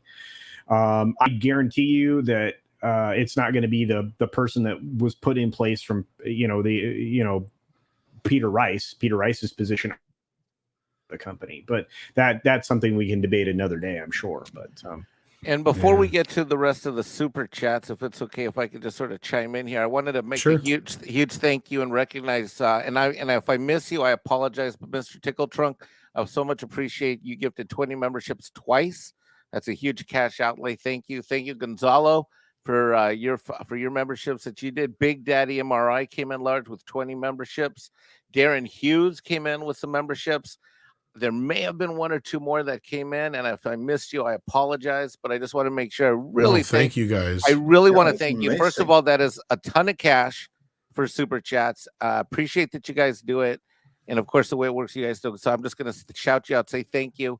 And everybody who got gifted a membership, be looking for the announcement on the community page, because I think we're going to do a membership stream. So. Yeah, membership tomorrow. Exact time to be determined soon, but definitely tomorrow, sometime after this time today. So, if today was tomorrow, we'd have the next few hours. Yeah, that makes sense. And then Black Wolf Inc. Also sent in a member chat and says the change is brewing faster than we could have foreseen. I think you may be correct. We're not quite in the final read, but we're definitely starting to see the beginnings of. Well, I've described it as we've already begun the infinite re. Yeah. Right, where it's just constant barrage of complaining, crying. Well, because that's what this whole Variety article is just a big old re. Yeah. It's like, how could this happen? How could this happen to us? Zontar sent in 2 Canadian bucks. He sent in a toonie. Says, I said we shouldn't support Orville, and I was right. Oh my gosh, does that mean that the last few episodes have been bad? I've only watched the first 2. Thought the first one was okay, and the second one was great. The last week's one we just can't even get into. It's just fuck me. Well, here's the thing. I'm not totally surprised. Guess what, kids? Seth MacFarlane's kind of fucking woke. We all kind of knew that. It's just. Yeah, because I can briefly comment on it because I've seen the final episodes, and here's the thing that the setup is this, that the robot people, the Kaelons or whatever, they're a threat to humanity and to the Krill. Is that what they're called? Yeah, the Krill people. And the Krills have been the villains of the series so far. But now they are unified by a common enemy in the Kalons. And so the current management of Planet Krill and humans, and rather the Orville version of the Federation, they come to terms, and they're about to sign the peace treaty that's going to secure their alliance against the Kalons, when there's an election for the next chancellor of Krill. And the one who wins is a woman that we've seen before in the series, but this woman is inspired by a real-life politician, or someone turned politician, who is very, very orange and very, very bad, because it's very, very orange. And it's kind of obvious who they are referencing here, because this is someone who wants to put Krills first. So, yeah. And the issue, of course, is that this is a situation that they are too close to, so they can't properly satirize it. So they have created a situation in which really the only thing that has any kind of merit is, whoa, this election came as a surprise, and everything else where allegory is concerned kind of falls apart because there's no existential threat or anything like that. That was the case in the 2016 election. So this is a case where the Orville, and they've been really, really good at being modern day Star Trek. I have to give them a ton of credit for that. But on this one, they tried to satirize something where they are too close and too passionate to have an objective view. And because of that, they're getting pushback. That plus the episodes before that weren't all that great. Now, I still think that the rest of season 3 can be okay. But I will say that Star Trek Strange New Worlds has now reached a level where it does kind of the same thing that the Orville does. Last episode wasn't bad, Andre. I was surprised because Strange New Worlds or the Orville? Strange New Worlds. I'm 100% on board with your assessment thus far. And on Strange New Worlds, I found myself shocked. You fuckers are gonna make me watch this shit, aren't you? Tom, this is me. You know me. You've heard me rant. Look, I gotta be straight. I don't care if I was right. I still don't want to watch it. Anyway, so I like the last Strange New Worlds, Andre, and I got to tell you, that's ironic because I hated the last Strange New Worlds. But I loved the one before that. Oh yeah, that one. I like the one before that. I thought that was Culture does have to leave though. So thank you, Culture, for being here, and check out Culture Casino's channel. Thank you very much, everybody, for everything you brought to the discussion topics. Everything, we love having you on. So everyone, check out Culture Casino. His link for his channel is in the description. You had a video you put up earlier today that everyone needs to check out. So yeah. I appreciate it. I appreciate all Thank of your you, support. Culture. And thanks for supporting this channel, because these folks are awesome. I'll see you soon. Love you. Bye. Take care, brother. And Antoinette, I do, though, if Andre says I have to. You don't understand. Yeah, exactly. That's right, Antoinette. Usually, I'm watching it. Until I say, Tom, you have to watch this. I'm watching it all too. So you have a buddy who's with you in this, Tom. I'm watching it with you. Thank God I got Mike Judge, or there's no way I'd make it through this fucking year. Oh my God, I saw that last You finally watched it? Oh my God. I wish to God I had seen it last week so I could have done the round table. Dude, I gotta watch it again. Another round table on Beavis and Butthead. Oh my God, I gotta watch it again. It was so good. So good. So good. We have white privilege. It's okay, you didn't know. Mike Judge, he's giving a reason to get Paramount Plus. I never thought I would say that. On Sonic and Mike Judge, and that is. I have a compelling reason to get Paramount Plus. I gotta ask you guys a question. I know we got a ton of super chats. Quick question, you guys. I gotta ask you because you guys have been watching all these studios for so long. Is it not ironic that Paramount, just when you thought it was dead, just might come to life again, or what? Between the Offer and Beavis, Offer, Beavis, Maverick. Come on, Brian guys. Robbins is there stirring things up a little bit. I don't agree with everything he said in his interview that we read a couple weeks ago or a week ago, but there's a super chat actually. Let me find it here. Here it is from Nephilim. Yeah, have you guys heard that Paramount Plus isn't going to censor any content? And that's amazing. Paramount Plus is now my 4th permanent streaming service. Yeah. Yes, we Brian Robbins come out and said, no, I'm not fucking with any of that shit. Yeah. He's like, you don't have to watch it. Yeah, no, because he basically said this is all content on demand, and you don't have to watch it. If there's something you disagree with, don't watch it. I mean, the times they are changing. Who would have thought? Yeah, I covered that with Loki on Loki's show yesterday. Yeah, and as Paulie's reminding me too of the Yellowstone and all the that stuff that's coming out of that. What's his face's shows? I can't think of the guy who's behind all that. The Yellowstone and the 1883 and all that stuff or whatever. Yep. And those have huge fandoms. People love those shows.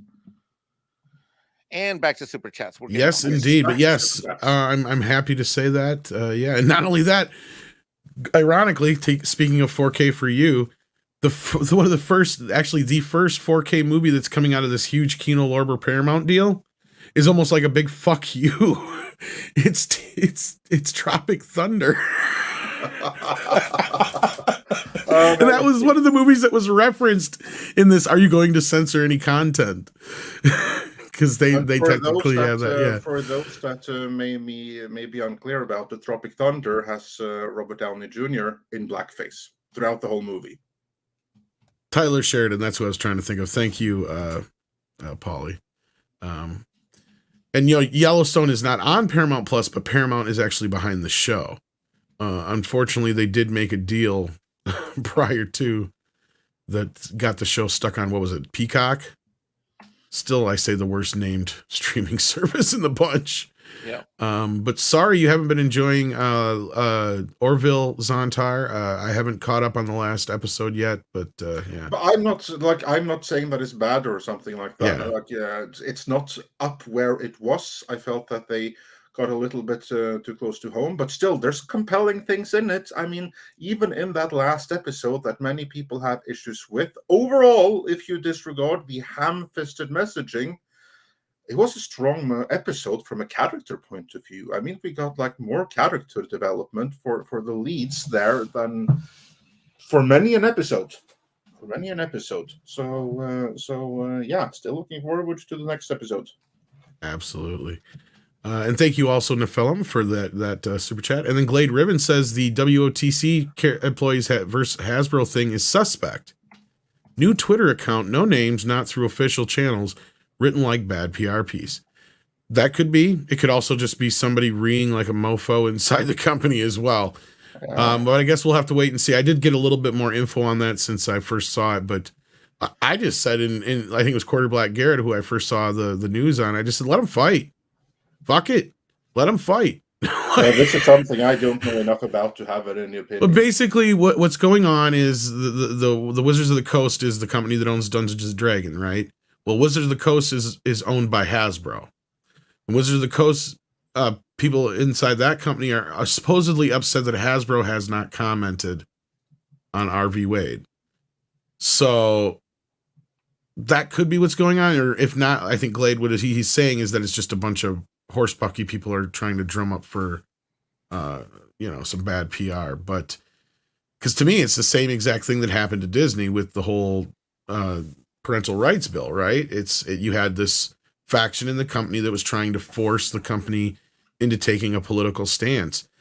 And at this point, I hope that a lot of these companies start staying strong and quit doing it, because that's where they're destroying their reputations. And Disney is the worst of the bunch right now. Horseradish Power says, to whoever gave me the subscription, thank you. And yes, thank you guys who have all, I know is Olaf Van Ness has gifted some, Mr. Tickle Trunk, Mikey, of course, too, who's on the panel right now. Thank you so much. All you guys, I'm sure there's many more that did. Taryn Hughes. Did we miss anybody at all that Big you noticed? Daddy MRI. Big Daddy MRI. Thank you so much, guys. And I'm sure there's a couple more we may have missed, and I apologize up front, but thank you so much for the support. And it means a lot to us here, and it really does keep the lights on You have no idea, because YouTube does not help.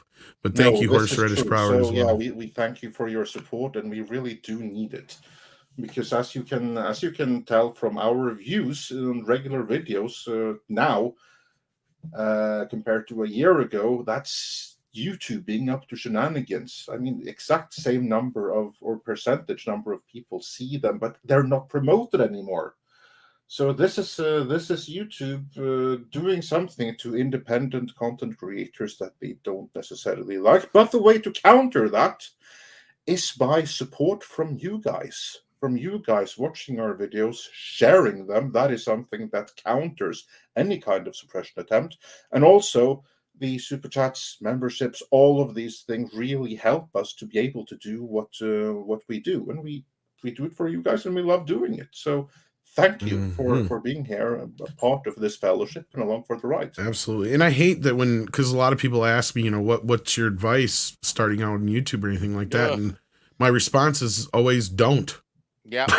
Because, and I usually don't talk about monetary things like this, but in that instance, I will bring up, like, yeah, when I first got started on here and started, with Midnight's Edge and things were rolling, things are not like they used to be monetarily at all. I mean, I'm not going to give you any numbers like that, but like Andre's not kidding when we can have the same amount or even 3, 4, 5, 6, 7 10 times as many people watching than we did, say, 3 years ago, but we're not doing nearly as well. There's a problem in the process, like right there.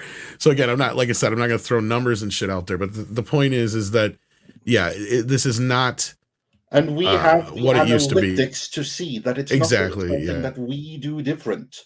It's a matter of what is being promoted and pushed, because we do have the analytics. Not only that, and what they pay us too on top of it all. Yeah, that too.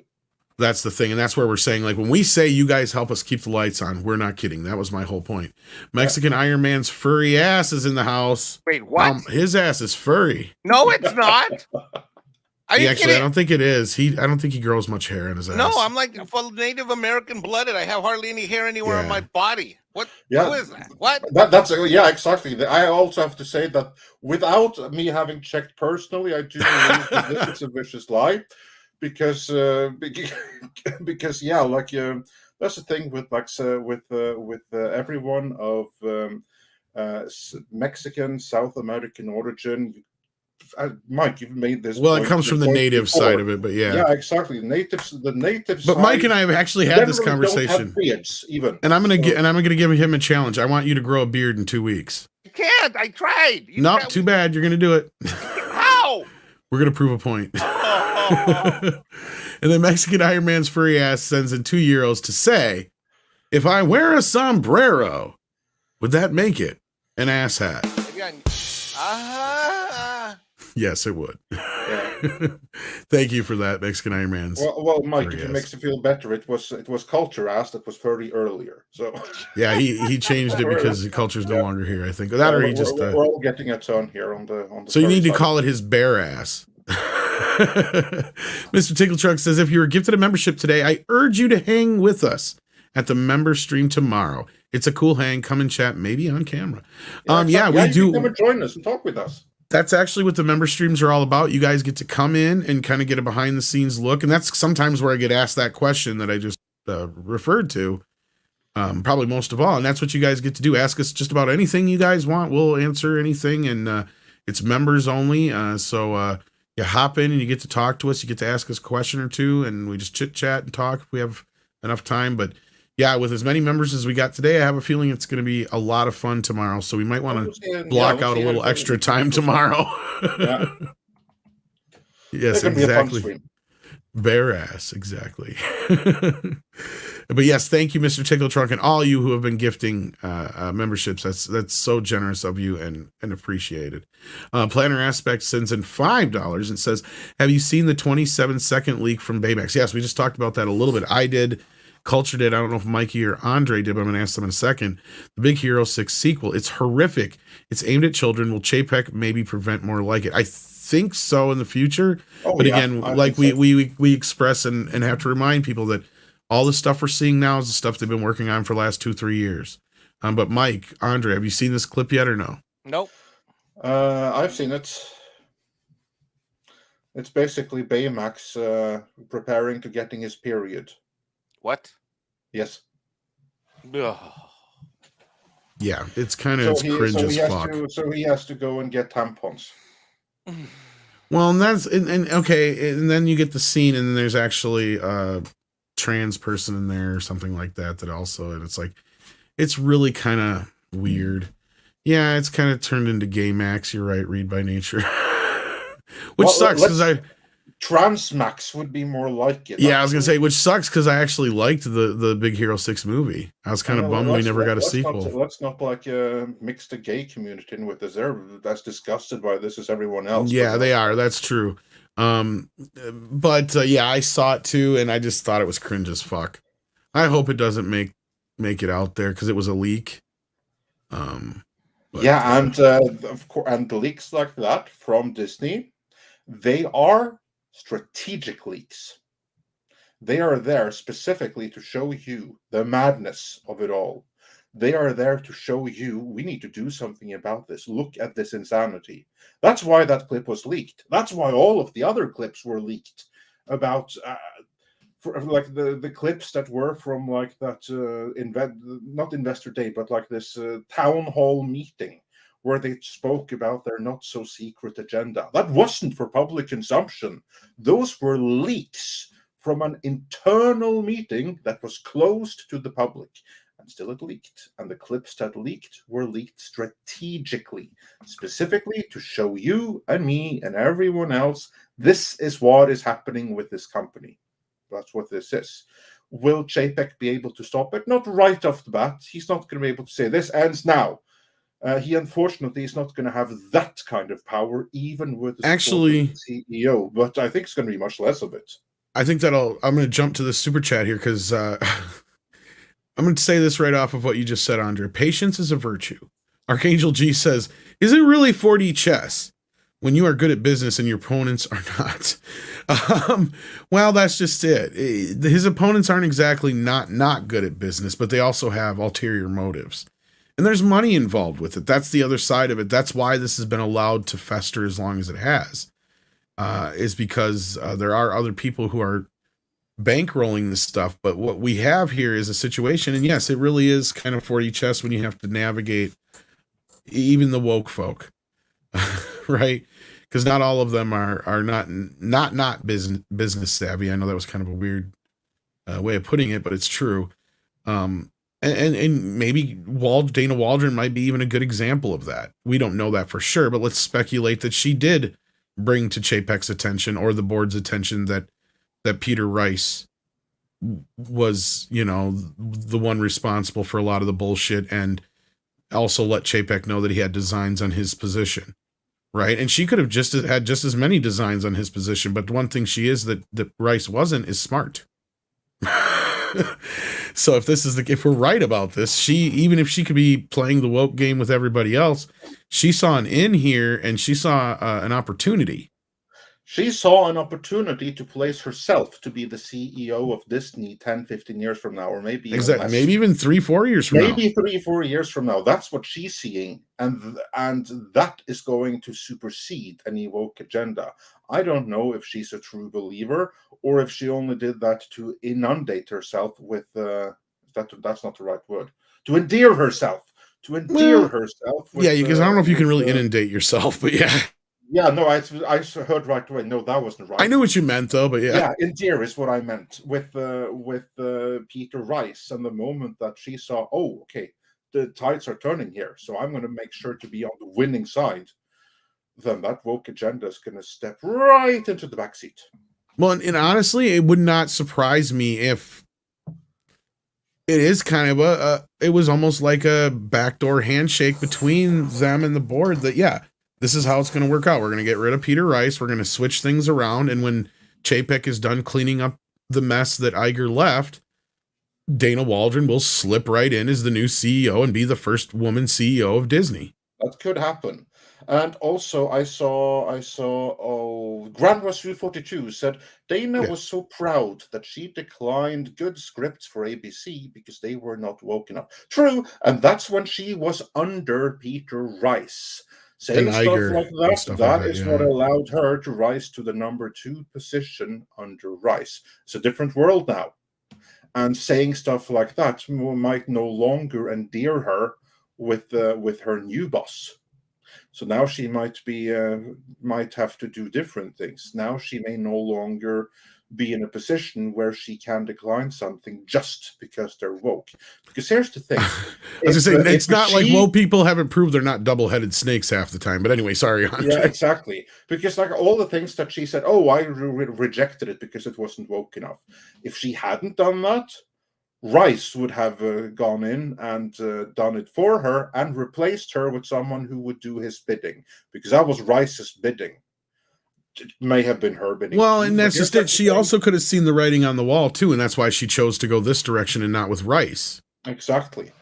So never underestimate personal ambition in this. And if you think that if she has to choose between wokeness and personal ambition, go down with the ship as woke, or try to do a bid for the next CEO by changing the behavior to fit with what's currently popular, I think she's more likely to do the latter. Yeah. And again, it's a wait and see game, and that's why I said patience is a virtue. These things take time. It's why we keep reminding people these things are big, huge ships. And we've got everything from the failure of Lightyear to the success of Top Gun that are really, really going to change things in the future. And as Aaron Pipes says here, has Lightyear finally tipped the scales and the bloodbath of firings begun? On the tipping of the scales part, yes, I believe it's a big piece of that puzzle. Now, as far as the bloodbath of firings, that has yet to be seen. But yeah, I don't think there's going to be a bloodbath the way that you have in for instance, Warner. There's a bloodbath because they've done a corporate takeover. So that's basically a new company that is exploring their assets, looking at what to keep and what to discard. They can do a bloodbath. With Disney, it's not going to be a bloodbath. What it's going to be more strategic firings, and there's going to be more mandates. And the woke people, by and large, I think are still going to be there. But what's going to change is that they won't have the power to push through the kind of things that they've been pushing through up until this point. It's going to be blocked by someone higher up, and those higher up won't be woke. They're going to be, no, we're not going to sell toys of gay Max looking for tampons. So, and I guess that show is actually already out too, by the way. But yeah, I know, but that's what I mean. That's too late. But as an example, though, for the next thing, well, because I said it leaked, I didn't know it was already out. But yeah. Well, for the next thing, like for instance, say Chip and Dale 2. No, we're not going to allow you to give Chip gender reassignment surgery. It's like someone is going to put a kibosh on that they wouldn't have done before. It's going to be things like that. It's going to be a gradual thing. It's not. Well, he has dressed as a woman before. But, yeah, this is true. That was all in good fun. Next thing you know, they're going to have Bugs Bunny having gender reassignment surgery. Well, don't give them ideas. But yeah, as far as the tipping of the scales, yes. As far as the bloodbath, I think Andre's right. I think it's going to be very strategic. Yeah. I think you have to have bridges there. And not only that, he also is very well aware that there's a bunch of these people that will revolt. And I'm sure they're probably ready for another revolt. And that might be where you'll see a Netflix firing, where you'll see like all these people will be like, we're going to walk if you don't do this. You'll be like, all right, see you. Yeah, what he should have done before, but I think you guys are right, and I think Mike said the same thing too before.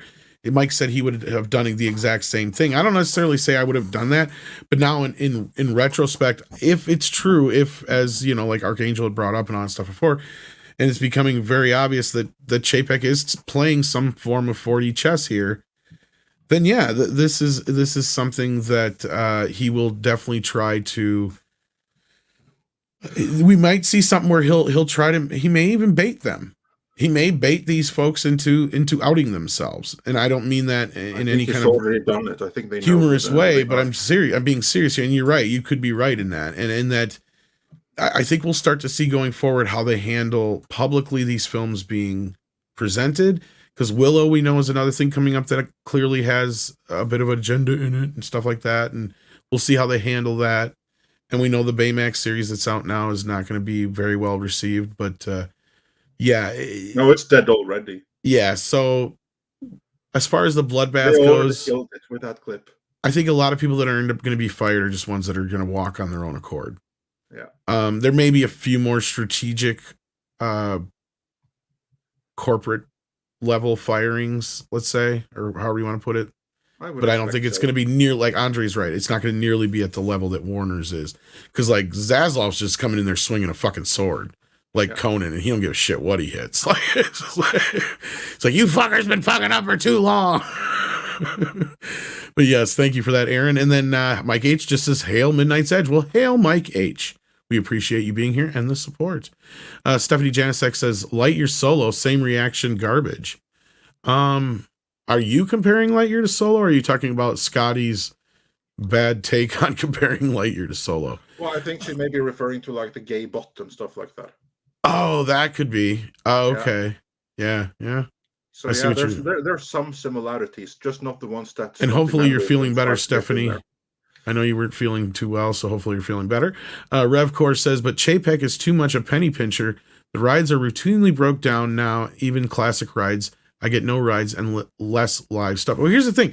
People are bitching about the parks, and rightfully so. This guy was a penny pincher. He was called Chapek for a reason. But at the same time, a lot of the more complaining stuff that I've seen come out of the park has been since he's moved from the parks to being CEO. He's been technically CEO for 3 years, even though he hasn't been able to do his job. He's been away from the parks. Right?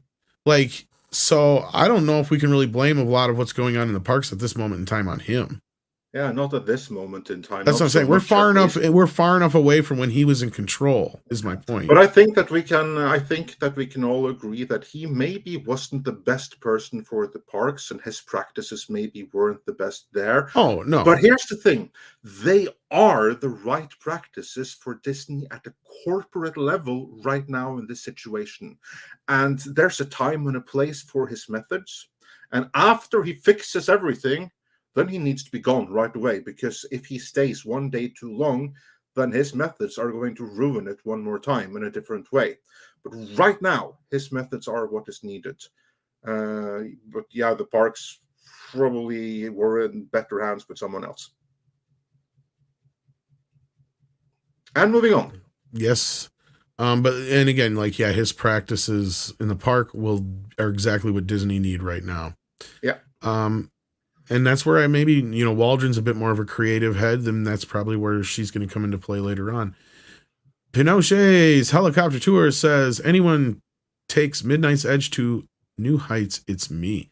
Well, you doing that helicopter, right. That's true. Helicopter tours are awesome. Just be careful with the Pinochet being the one driving them. Drew Gordon says, did anyone see The Bad Batch? No. The animation quality isn't far off Lightyear, and the show's definitely more Lucas Star Wars than any other Disney products. No, I haven't, but also doesn't that have a lot of the same people that worked on Clone Wars involved? That's probably why. Yeah, that would be my guess anyway. Yeah, probably. But no, I haven't seen it. Like, I've never been into Star Wars that much in the first place, especially not cartoon Star Wars. Yeah. Hey, we got Keith from Pop Culture Minefield in the house. How you doing, Keith? Says, also be on the lookout for all former Pixar employees working for different studios. If they have success, the current Pixar leadership will be on the chopping block. Definitely Disney Animation will be. Yeah. Oh, no, yeah. I think Pixar is going to we're going to hear about a new division head within the next probably year, I would imagine. They definitely got to shake it up. Oh, but awesome to see you, Keith. And that's exactly what they're going to do. So it will be very interesting to see what happens with the company this next year. But no, yeah, Drew, I've heard similar things about Bad Batch, even though I've heard some not so good things about it. But I've heard if you're a Clone Wars fan, you should enjoy it. Jeff C says Conan comics are moving from Marvel to Titan. Andre and Tom, thoughts? Well, I think you have a video that you need me to edit. That has to do with that is right. I actually wrote and but I haven't even had a chance to look yesterday. At. And you would have had our take on that already, were it not for this Chapek thing, because that kind of like happened. Like, for instance, if you think that I sound a little bit off in the Chapek video, You know why? That's because I had just written and recorded the Conan video, and I was like, oh, great, here's another one. So I was recording at like 3 a.m. in the morning, my time. But no, I think it's really exciting news. I'm very excited for the future of Conan Comics. Because stay tuned for the video. Oh, go ahead. Comics, they're just a publisher. It's really Heroic Signatures that run the show. They just need someone to print them for them. There you go, and you'll learn some more in the video. And also, yeah, happy birthday to Das Wolfen. It's also his birthday besides Rob Altus, so happy birthday. Pinochet's helicopter tour sends in another tour and says, turning a business around doesn't correct behavior. Not directly, but indirectly. When business practices, if you're able to change the culture, then the people with the wrong behavior, they have a tendency to either leave on their own, be forced out, or to modify their behavior. That last bit doesn't bit automatically do it, but it happens indirectly. I think that last bit is the most important part, because notice we haven't seen as much shit come out of Disney lately. We haven't seen a bunch of RVW shit come out of Disney. In fact, wasn't there a memo that went around saying, don't say shit? Yeah. And here's the thing. You can rule a little. It's not going to last. But here's what Chapek has to do. And this is why we're saying he's more of a transitional leader. In that he's going to have to rule with a fist of fear. You know, he's not going to get the respect he wants. He's never going to get that. So he's going to have to use fear. Yep, exactly. And that is, you're going to have to be afraid every day of walking in and getting a pink slip. Yeah. Can you do the next couple of ones? Absolutely. Tom? I have to just drop out there for 2 minutes. No problem. We got Sackville Baggins, who's also a new member. Thank you so much. And thank you to all the new members who are been gifted or who have done it themselves today. Thank you again so much. Dira sent us a super sticker. I believe it is a thumbs up, if I'm not mistaken, from my memory. Thank you for that. Then we got Jim One, who says, was there any pressure at Universal from their employees at the parks to speak out against the legislation in Florida? And did they just ignore it? I don't know if there was any pressure, but they clearly ignored it if there was. In fact, every other major company ignored it. And there was a couple of people who pointed that out besides us. The Disney was the only ones who really did get involved in that. And that's why I find this, if this Wizards of the Coast thing is true, that's why I find that whole thing kind of funny right now, if it is. Because, I think Universal was smart not to get involved with it. I'm thinking Sony and every other company was smart not to get involved in it. And as we heard from those reports, a lot of those companies said, don't comment on this. We're not getting involved. And that's really the best course of action when it comes to any political or religious movement. If you're a corporation, you're going to alienate a big portion of any of your audience if you do stupid shit like that. You know, that's what's going to happen. And with Disney, in that sense, they have to fix their image, like I said.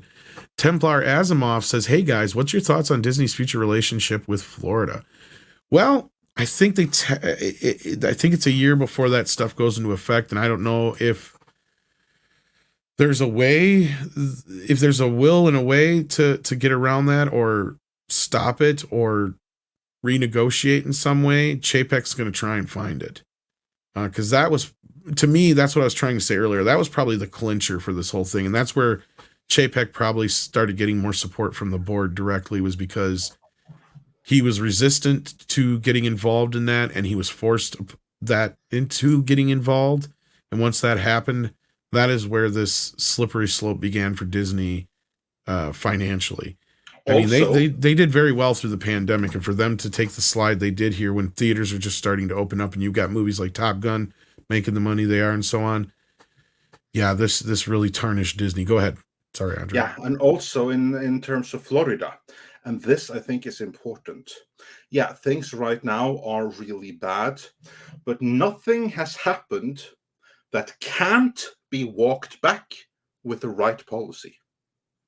With the right meetings between Chapek and DeSantis, this can all be sorted out. Yeah, here's the thing, that the Reedy Creek District Act and repealing that has already been signed into law, but it doesn't take effect for another year. That means there's a year between now and then to repeal that law. And you can rest assured that Chapek is going to work very hard to see that happens. and spin it right. And doing so could be a win for both him and DeSantis.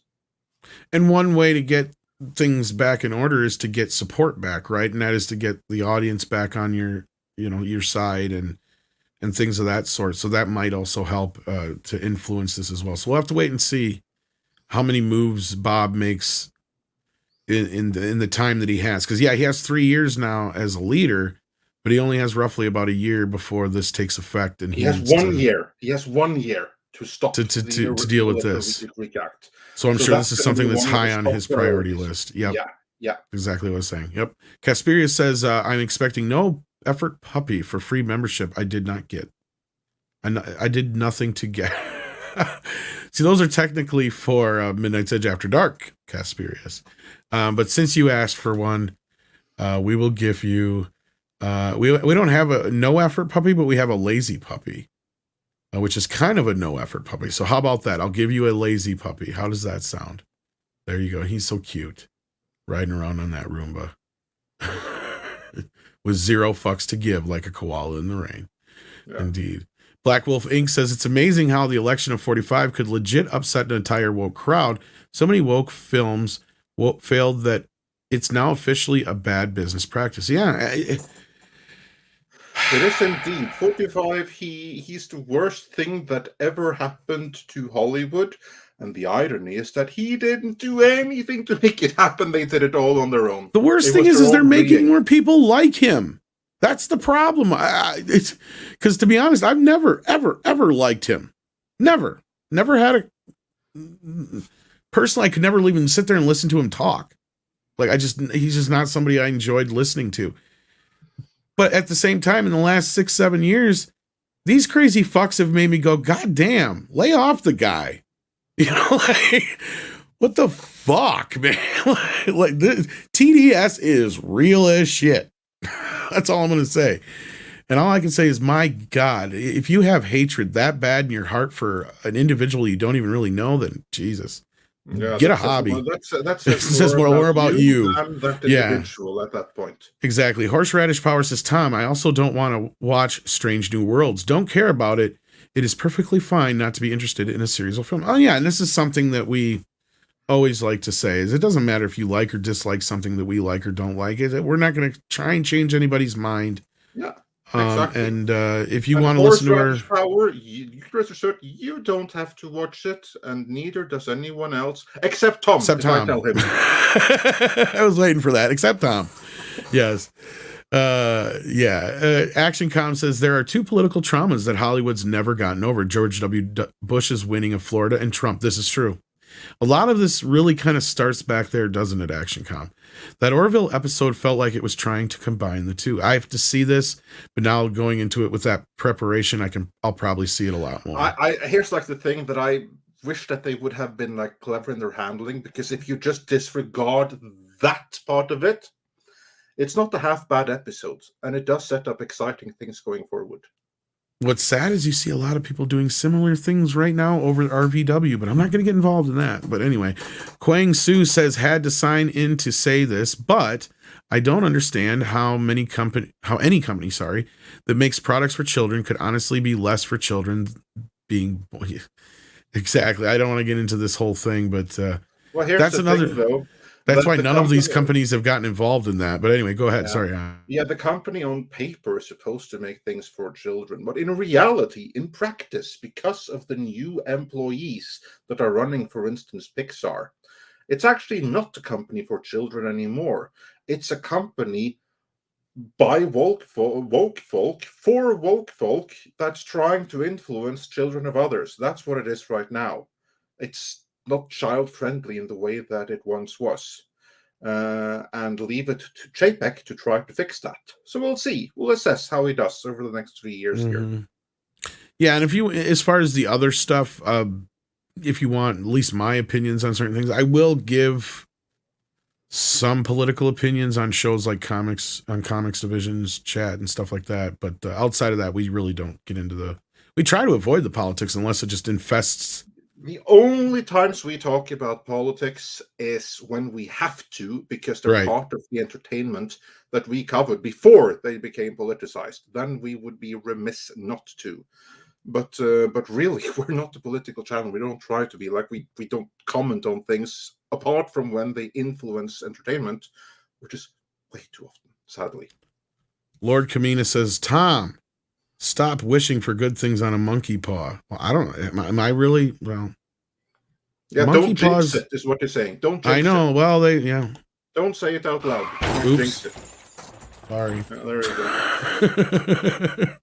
No, I know what he's joking about. Yeah, no kidding. You know, that's funny.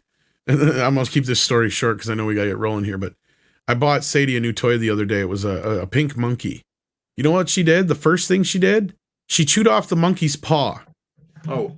And I'm like, I'm not picking that fucker up. That's bad news. No, of course I picked it. Just stay away from monkeys, period. I mean, monkeys are... Well, it's like, of all the things she had to chew off first, she chewed off the fucking monkey's paw. It was just too weird. Dearest says, Wizards of the Coast and TT gaming industry was the first to be taken over by the woke. It was a perfect target. Oh, yeah. Yeah. Well, of course, we've seen this whole thing with Gamergate and Comicsgate before this, too.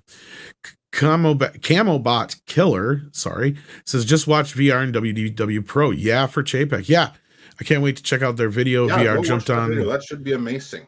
And talked about that a little bit last night, so I can't wait to check it out. Charles W. Jansen, if I'm saying that right, the second, says in $10 and says, Shadiversity turned me onto great movies.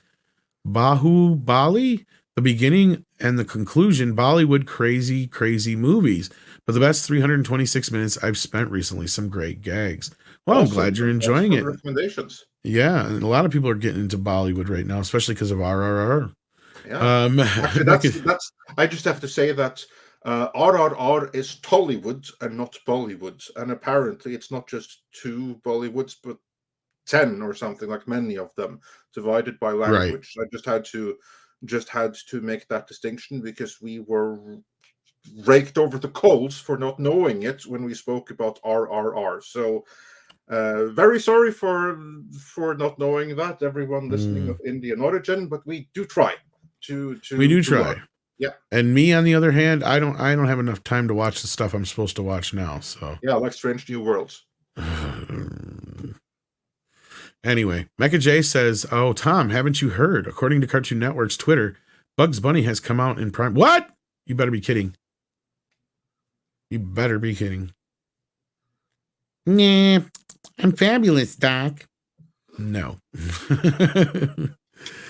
I'm surprised it wasn't Yosemite Sam. No. I mean, first they take his guns. Are you kidding? If any Looney Tune is gay, it's Elmer Fudd. Hello. That's too obvious. I'm gay. There's no way Bugs Bunny's gay. No way. Yosemite Sam, maybe closet, but he's too misogynistic. He's probably a racist too on top of it, but we don't know. Probably. We don't talk about that part. Stephanie Janicek is in the house and says, I think a lot of woke folks are woke folks. Yeah, I think she means woke folks. Yeah. People will leave their own violation. If they can't get their agendas pushed through, what's the point of staying? Yeah, this is a very good. That's point. Exactly what I was saying too, Stephanie. As long as they can get employment somewhere else, why stay at Disney? I mean, remember, the people that are there right now, they are there for the activism. And if they can't do that anymore, as long as they get a paycheck somewhere else, why leave? Question is, who will have them? Exactly. And that's what I was saying too, is like when people are saying, well, does this mean we're going to get a bloodbath? It's like, well, Chapek may not have to. All he's got to do is turn around and say, oh, no, we're not going to do that, and piss him off or something, and he'll just flush him out, is what I was saying too. Yeah. Then Jesus Davila sends us a super sticker. Let me see if I can see what it is here, if the gang has it in the back here. I don't have that one. But Darius's one is for the support and fingers up. So I think this was the thumbs up one. Maybe I saw. So that might be the thumbs up. So thank you for that, Jesus. And then we have Master Clockwork, who says turning red was a big red flag. or rather Reg. Well, can be both at the same time, surely. But anyhow, from what I heard, the movie wasn't that bad, but still, they were the ones that pushed it. That's the problem we have here. Same thing with Lightyear and even Doctor Strange. They're the ones that pushed it. It's not, even if it's not that big of a deal in the film, then why are they using it as a selling point? Mecha J says, because of the cross-dressing bugs did to fool his enemies, they've come to the conclusion he's trans. Oh, yeah, fantastic. Oh, Lord. Yeah, I was waiting for it. That's not how it works. You got to watch the context. No, context is dangerous, don't you know? So, yeah. Anyway, Michael Miller says, do you think the current regime is now paying for the sins of the previous ones, like DC has a problematic history of doing so? Oh, yeah, absolutely. I mean, all of the disasters that Chapek has endured, every last one of them were time bumps left by the previous administration. Anything to add to that, Tom? No, that's pretty much what I was saying, I think. I mean... Yeah. So, yeah, absolutely. And then we have Douglas Nelson saying... Our resident artist. Yeah, indeed. And he has some great artwork in our most recent video featuring Bob Chapek doing 4D chess and stuff. You want to take the rest? Sure. Speaking of, there's a version of that art right there. It says, if Bob Chapek is successful as a transitional boss, will his successor have Zaslav level power? Also, which can be saved Star Wars the MCU? First part first, Zaslav level power. I'm sure Chapek is getting a little bit more autonomy now, but Disney is a bit more of a, how do I put this? An insulated company structure-wise than Warner is, if that makes sense. To where I don't think... See, Bob Iger was like a rare exception in how much power he had. And I'm not so sure that Disney is ever going to let that happen again. Do you know what I mean, Andre? Am I making sense? Yeah, you are. Absolutely. And here's like the thing that, no, Chapek's successor will not have Zaslav level power under any circumstance. And here's why. Zaslav has the level of power he has because he represents the corporation that went in and took over Warner Media. That's the only there's a big difference too. That kind of power. No CEO is going to have as much power as that under normal circumstances. And also, Iger was a special case because he was both the CEO and the chairman of the board at the same time, which gave him almost unlimited power.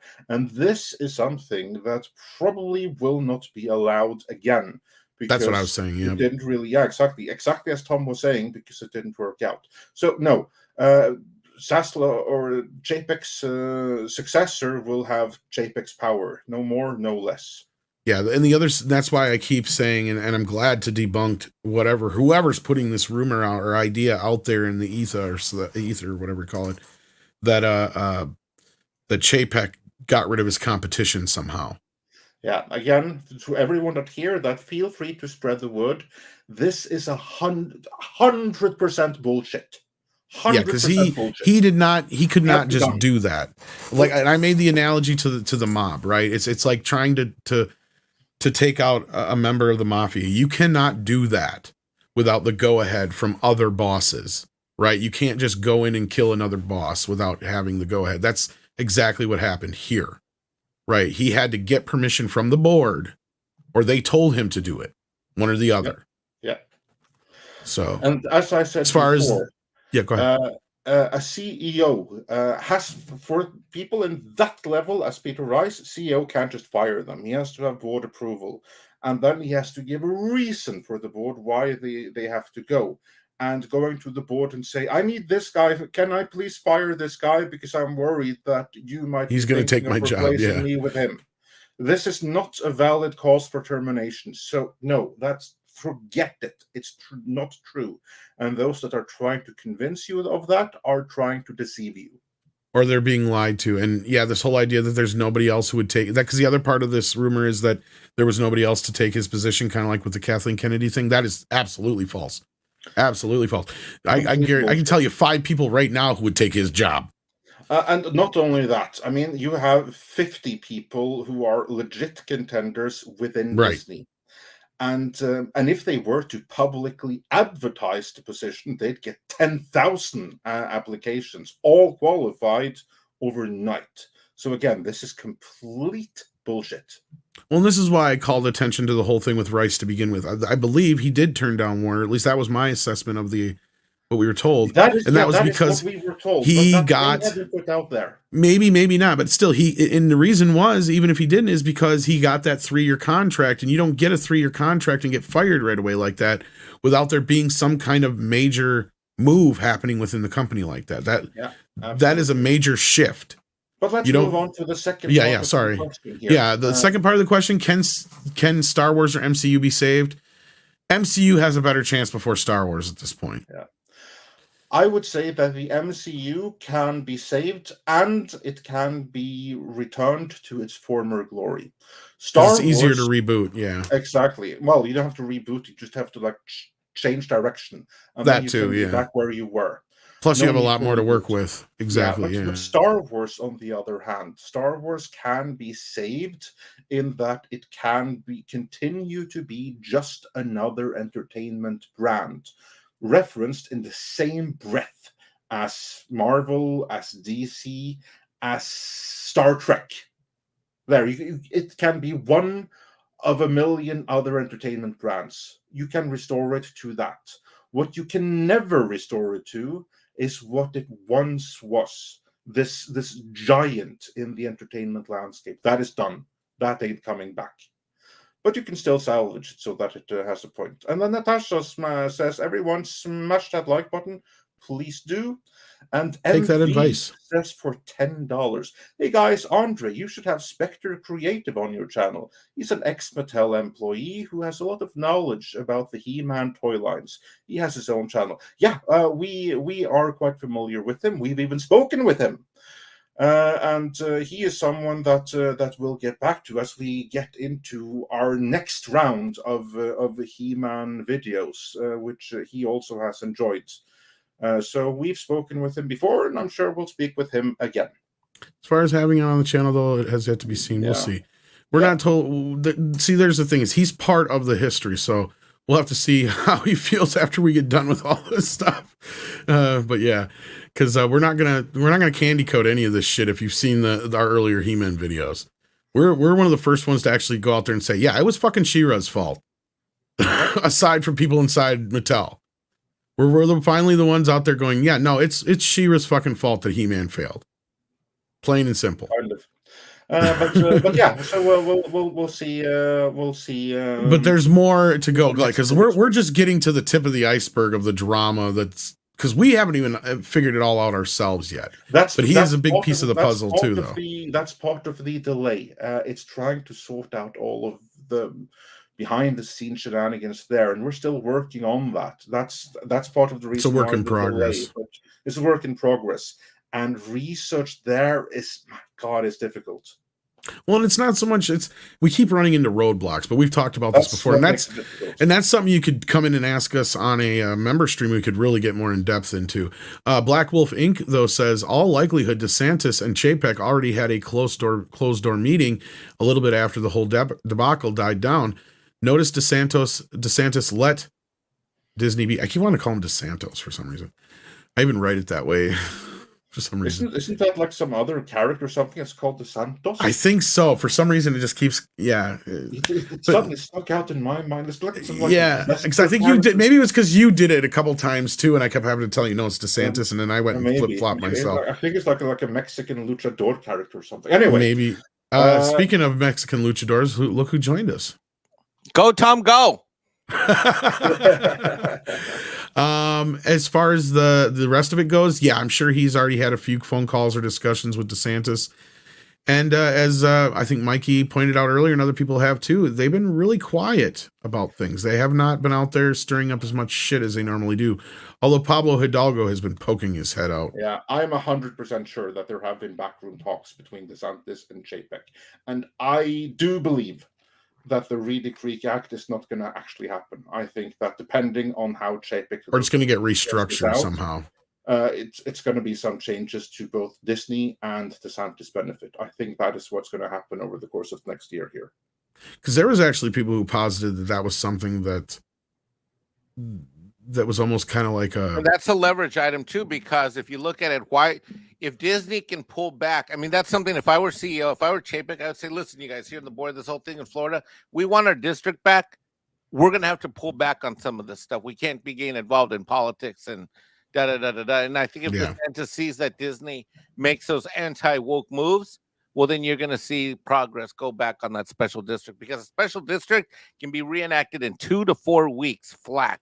Yeah, exactly. And I think that's going to happen. You know what? And again, this is pure speculation, but I would not be surprised if there was like this phone call, or DeSantis and Chapek met in like a back alley or somewhere, and Chapek whispered to DeSantis like, hey, if you really want to hit Disney where it hurts, if you want to get some political points out of this and also help me down the line to fix all this, go after the Reedy Creek district.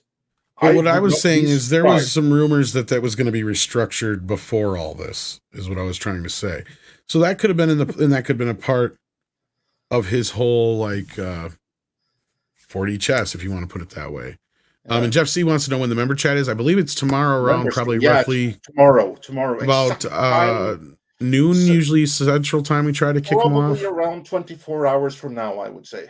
Okay, well, that's a little bit more closer to 2:00 in the afternoon, but yeah. Well, between 22 and 26 hours from now. That's a little bit more like noonish. Yeah, I was going to say we might want to start closer to that, because I have a feeling we're going to have a lot of people tomorrow, which is going to be fun. So that's when that is hopefully going to occur. But yeah, as far as winning the audience back, it's not just you, Adamith. They need to win a lot of audience back. He says here, Disney has destroyed my love for everything they have. I've canceled and sold much stuff from them. This is what I was saying before, is they are at a point where their image is tarnished beyond anything they ever have been before. Yeah, they really have to work hard to fix their image now with families. Yep. And Mike, as a father of a young, and Andre too, as parents of younger kids, I mean, I'm sure this is something that you've had to worry about too recently with Disney. Oh, it was official. I talked to Max's mom. We're going to Universal instead of Disneyland for his trip later this summer. And I got a quick shocking story to tell you. And this really happened. Andre talked about a what if scenario. Well, guess what? So did you, Tom? It happened. I was on the phone with a girlfriend of mine, and she and I dated for a while. We're still friendly. She was telling me that she took her 6-year-old to Lightyear. And I said, and I didn't say shit. I said, so what was that experience like? And she's like, oh my God. She says, normally I watch what my kids watch and I watch everything, but I was so tired. It was after work. I grabbed my kid, went to a movie. I thought it was going to be okay.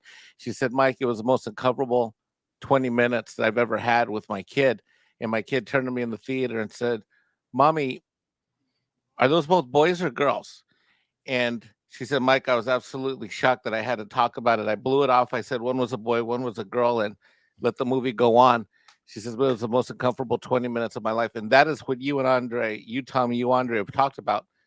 Parents don't want to be in a situation where they're forced to have conversations when they least expect it. But that's what you get when you have executives in a company that decide that they want to corrupt, take over, and decide what's best for your children and ignore what you as a parent feel like. And that's why this company has to change. And I really wish I could get some proof to that story about the MPAA, because if that's true, that's crazy. Then that goes exactly to our point here, and that is that even the MPAA would have seen that, yes, this is a subject matter that is not something that should be discussed with any children under the age of 12 or 13 without, a parent being involved, and then it's up to the parent if the kid should be involved. Because that's, for those who don't know, I heard that supposedly the MPAA rated Lightyear PG-13 because of the kiss. And Disney argued against it. I don't know what wheels were greased and what happened in the process of, but they ended up getting the PG. So if that's true, then yeah, it goes right to the point of what we're saying, is that it's not so much it's bad that there's a gay kiss involved. It's the fact that is the context of it and why is it in a kids movie? Context, and that is why the movie is banned in several countries abroad. It's not the kiss. The kiss is incidental. It's broader than that. Yeah, the fact that parents have to deal with it. Yeah. Yeah, go ahead. Says for $5. There's a good advice in Logan Whitehurst's song, "Monkeys Are Bad People." This is not the song I'm familiar with, but if you say so. So yeah. Well, you said monkeys are. You said it yourself, Andre. Don't trust monkeys. Well, they steal shit. They do, and they throw poop. So that's 2 strikes right there.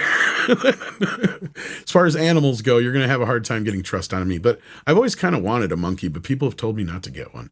Action Com says, you stay far away from monkeys and even further away from big apes. But I like big apes. Yeah, but they're dangerous motherfuckers. I know. I've seen the whole. I've heard that 911 call of that poor lady that had her face ripped off by the chimpanzee. And no, it was worse. It was the owner of the monkey that made the call. Yes. Well, I mean, I'm saying I've heard that whole thing. Yeah, for keeping a pet that's not fit to be a pet. Yeah, there was a whole. I watched a whole thing about it. Yeah, it was kind of fucked up. Have you ever seen the Warner Brothers cartoon about 2 gophers called Macintosh? Asks Action Com. Yes. I hate to speculate orientation, but something's going on there. Well, maybe. But you know what? It's not important. That's the whole thing. You know? Yeah. That's why I just don't get some of this shit. But Camo Bot Killer says Chapek's Revenge of the Sith, his enemies, or Axis his enemies. I think he's going to be very cold and calculated in how he. I think so too. It's not going to be a bloodbath here. As satisfying as it would be, we're just going to have to be patient on this one. Yeah, I think so. And then we're almost caught up here, it looks like. Master Clockwork says, Disney's new demo is childless middle-class women. You're probably not totally wrong on that. Well, and that kind of goes with the whole... I want to add one thing to that. Yeah. Disney's new demo is childless middle-class women who studied lesbian dance theory and gender studies. Yeah, exactly. Because you have to add that. I mean, there's plenty childless middle-class women who are not or no longer in Disney's new demo, certain kinds. And also, you also have the men, which are also single and childless and probably predators, that also studied interpretive lesbian dance theory and gender studies. They're also the target audience here. And then I think we may have missed a member chat from Grand Wazoo. So I'm not seeing it in the mod group. Shit. I'm not finding it here. Why don't you just say again what you said, and then we'll just bring it up on screen, because I'm not. Unfortunately, I can only go so far back in the chat.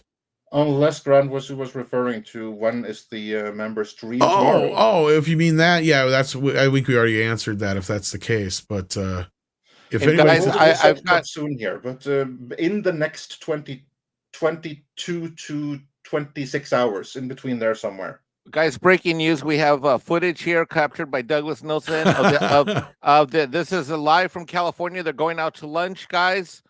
This is a live shot exclusive to Midnight's Edge. Yes. There we have it. They're all like, but we's all woke. Why can't we be woke? I have altered the terms of the deal. Pray I don't alter them anymore. That's pretty much what's going on right now. And then Andre wanted this brought up on screen. You want this, the tweet from Pablo? Yeah. Okay. Because it's just a reference to what we said earlier. Pablo, of course, our good friend and co-host of Midnight's Edge Espanol. Yes. He actually made an observation on the latest episode of the Orville that I kind of thought was astute. Because remember, I said that, yeah, it's like there's a little bit of Orange Man and bad in there, but it's actually a woman who does the thing with the election. And he says, the last episode of the Orville was not about Orange Man. It was a reptilian woman willing to kill people in the open and rig elections to make her fundamentalist ideology the supreme one. It was about Hillary. I don't know how accurate that was, but it's certainly an interesting point of view. Those that are willing to just forget all about the Orville, consider that before ditching the Orville completely. I'm going to check it out still. I have not been as happy with this season, let's say. And then Mega Wing Zero sent in another super chat here. Says, if you don't want to watch Star Trek Strange New World, watch Invincible instead. It's a great show, and I think you will like it. Maybe do a stream watch. This is one of those shows that's on my list of shows to get to, but it has just been not one that's been prioritized. So unfortunately, I just haven't got to it yet. But I know, Andre, I think people have been asking us for a while, so we might move that up the list eventually here. Yeah. Has anybody seen it though? Other than it's too bad it's such a long list. I know. Mikey, have you seen Invincible? Nope. Okay. So yeah, we'll have to check it out. You guys are saying it's great. A few people ask us, and yeah, the more we get asked, the more chances of us actually checking it out. And with that, though, I think we are all caught up, unless anybody thinks we missed any of their super chats or member chats. In which case, if you think we missed a member chat, you're just going to have to add us right now, because unfortunately we can't go back any farther. But we did get a couple earlier, but I did not see one from you at all. If you did send one, Grand Wazoo, I missed it, and I apologize for that. We do want to welcome DS Ford to he sent in his milestone. I'm sorry. At 9 months. It's a baby. Oh. But yeah, thank you.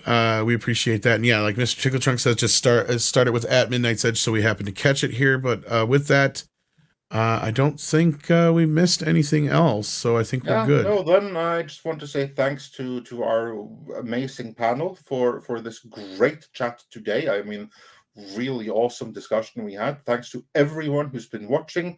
Welcome to all new members. Thank you to everyone who donated so many welcome memberships. Everyone, be sure to join us for our exclusive membership stream tomorrow.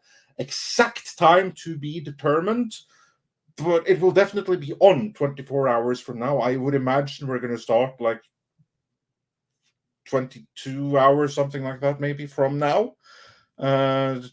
Just pay attention to the community pages, and we'll announce it there and set up the stream maybe for long here.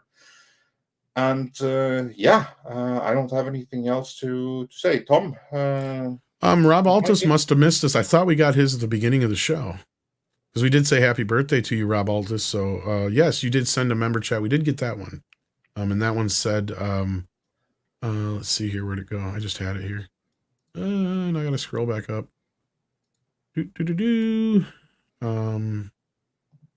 Rob Altus, member for 15 months. Thank you, Midnight's Edge and chat, for a great place to hang out. And thank you, Rob Altus, and happy birthday as well. And Matthew W. also had a member milestone. I had a member milestone. Bashy Washy, Mr. Tickle Trunk, Kitty Bear, anybody else? I hope we didn't miss some. Culture Casino even had one. Big Daddy MRI, and of course all those who gifted memberships like Gonzalo and Mikey, of course. Thank you so much for that, Mr. Tickle Trunk. All you guys, Big Daddy MRI. We appreciate all the support and help today. Darren Hughes also did. Am I missing anybody, Mike? You just said Big Daddy MRI, right? Yeah, I did. Yep. And Darren and Olaf Van Ness. Olaf Van Ness. And you got the 2 from Mr. Tickle Trunk. The 40. Yep. Okay, yeah. That's it. Yeah, unless somebody missed we missed any of the other ones, please let us know. But I think we're caught up. And guys, one of the things I want to say in parting, besides congratulate Andre and Tom again on all their great work on this issue, is that, look, is anything going to change tomorrow? No, but if we got any hope of things changing, then as with any house, we got to begin with someone at the top. But we also said that the day before yesterday, and look what happened. What do you mean? Bob Chapek got a 3-year renewal, and Variety and Deadline just can't fucking figure out why. Well, they could watch the Midnight Edge videos like the one last night. It's just not fair. But anyway, Mike is of course correct. Like, change takes time, so be patient and don't expect everything to happen overnight. But things are slowly moving in the right direction, although there will be some reason along the way for that very reason. And with that, I again want to say thanks to everyone. Check out the video that we published earlier today, if you haven't so already, and make sure that that you'll be there for our membership stream tomorrow. And with that, I believe it is time for some koalas in the rain. Koalas in the rain, koalas in the rain, no fucks given. Koalas in the rain, koalas in the rain, no fucks given. Koalas in the rain.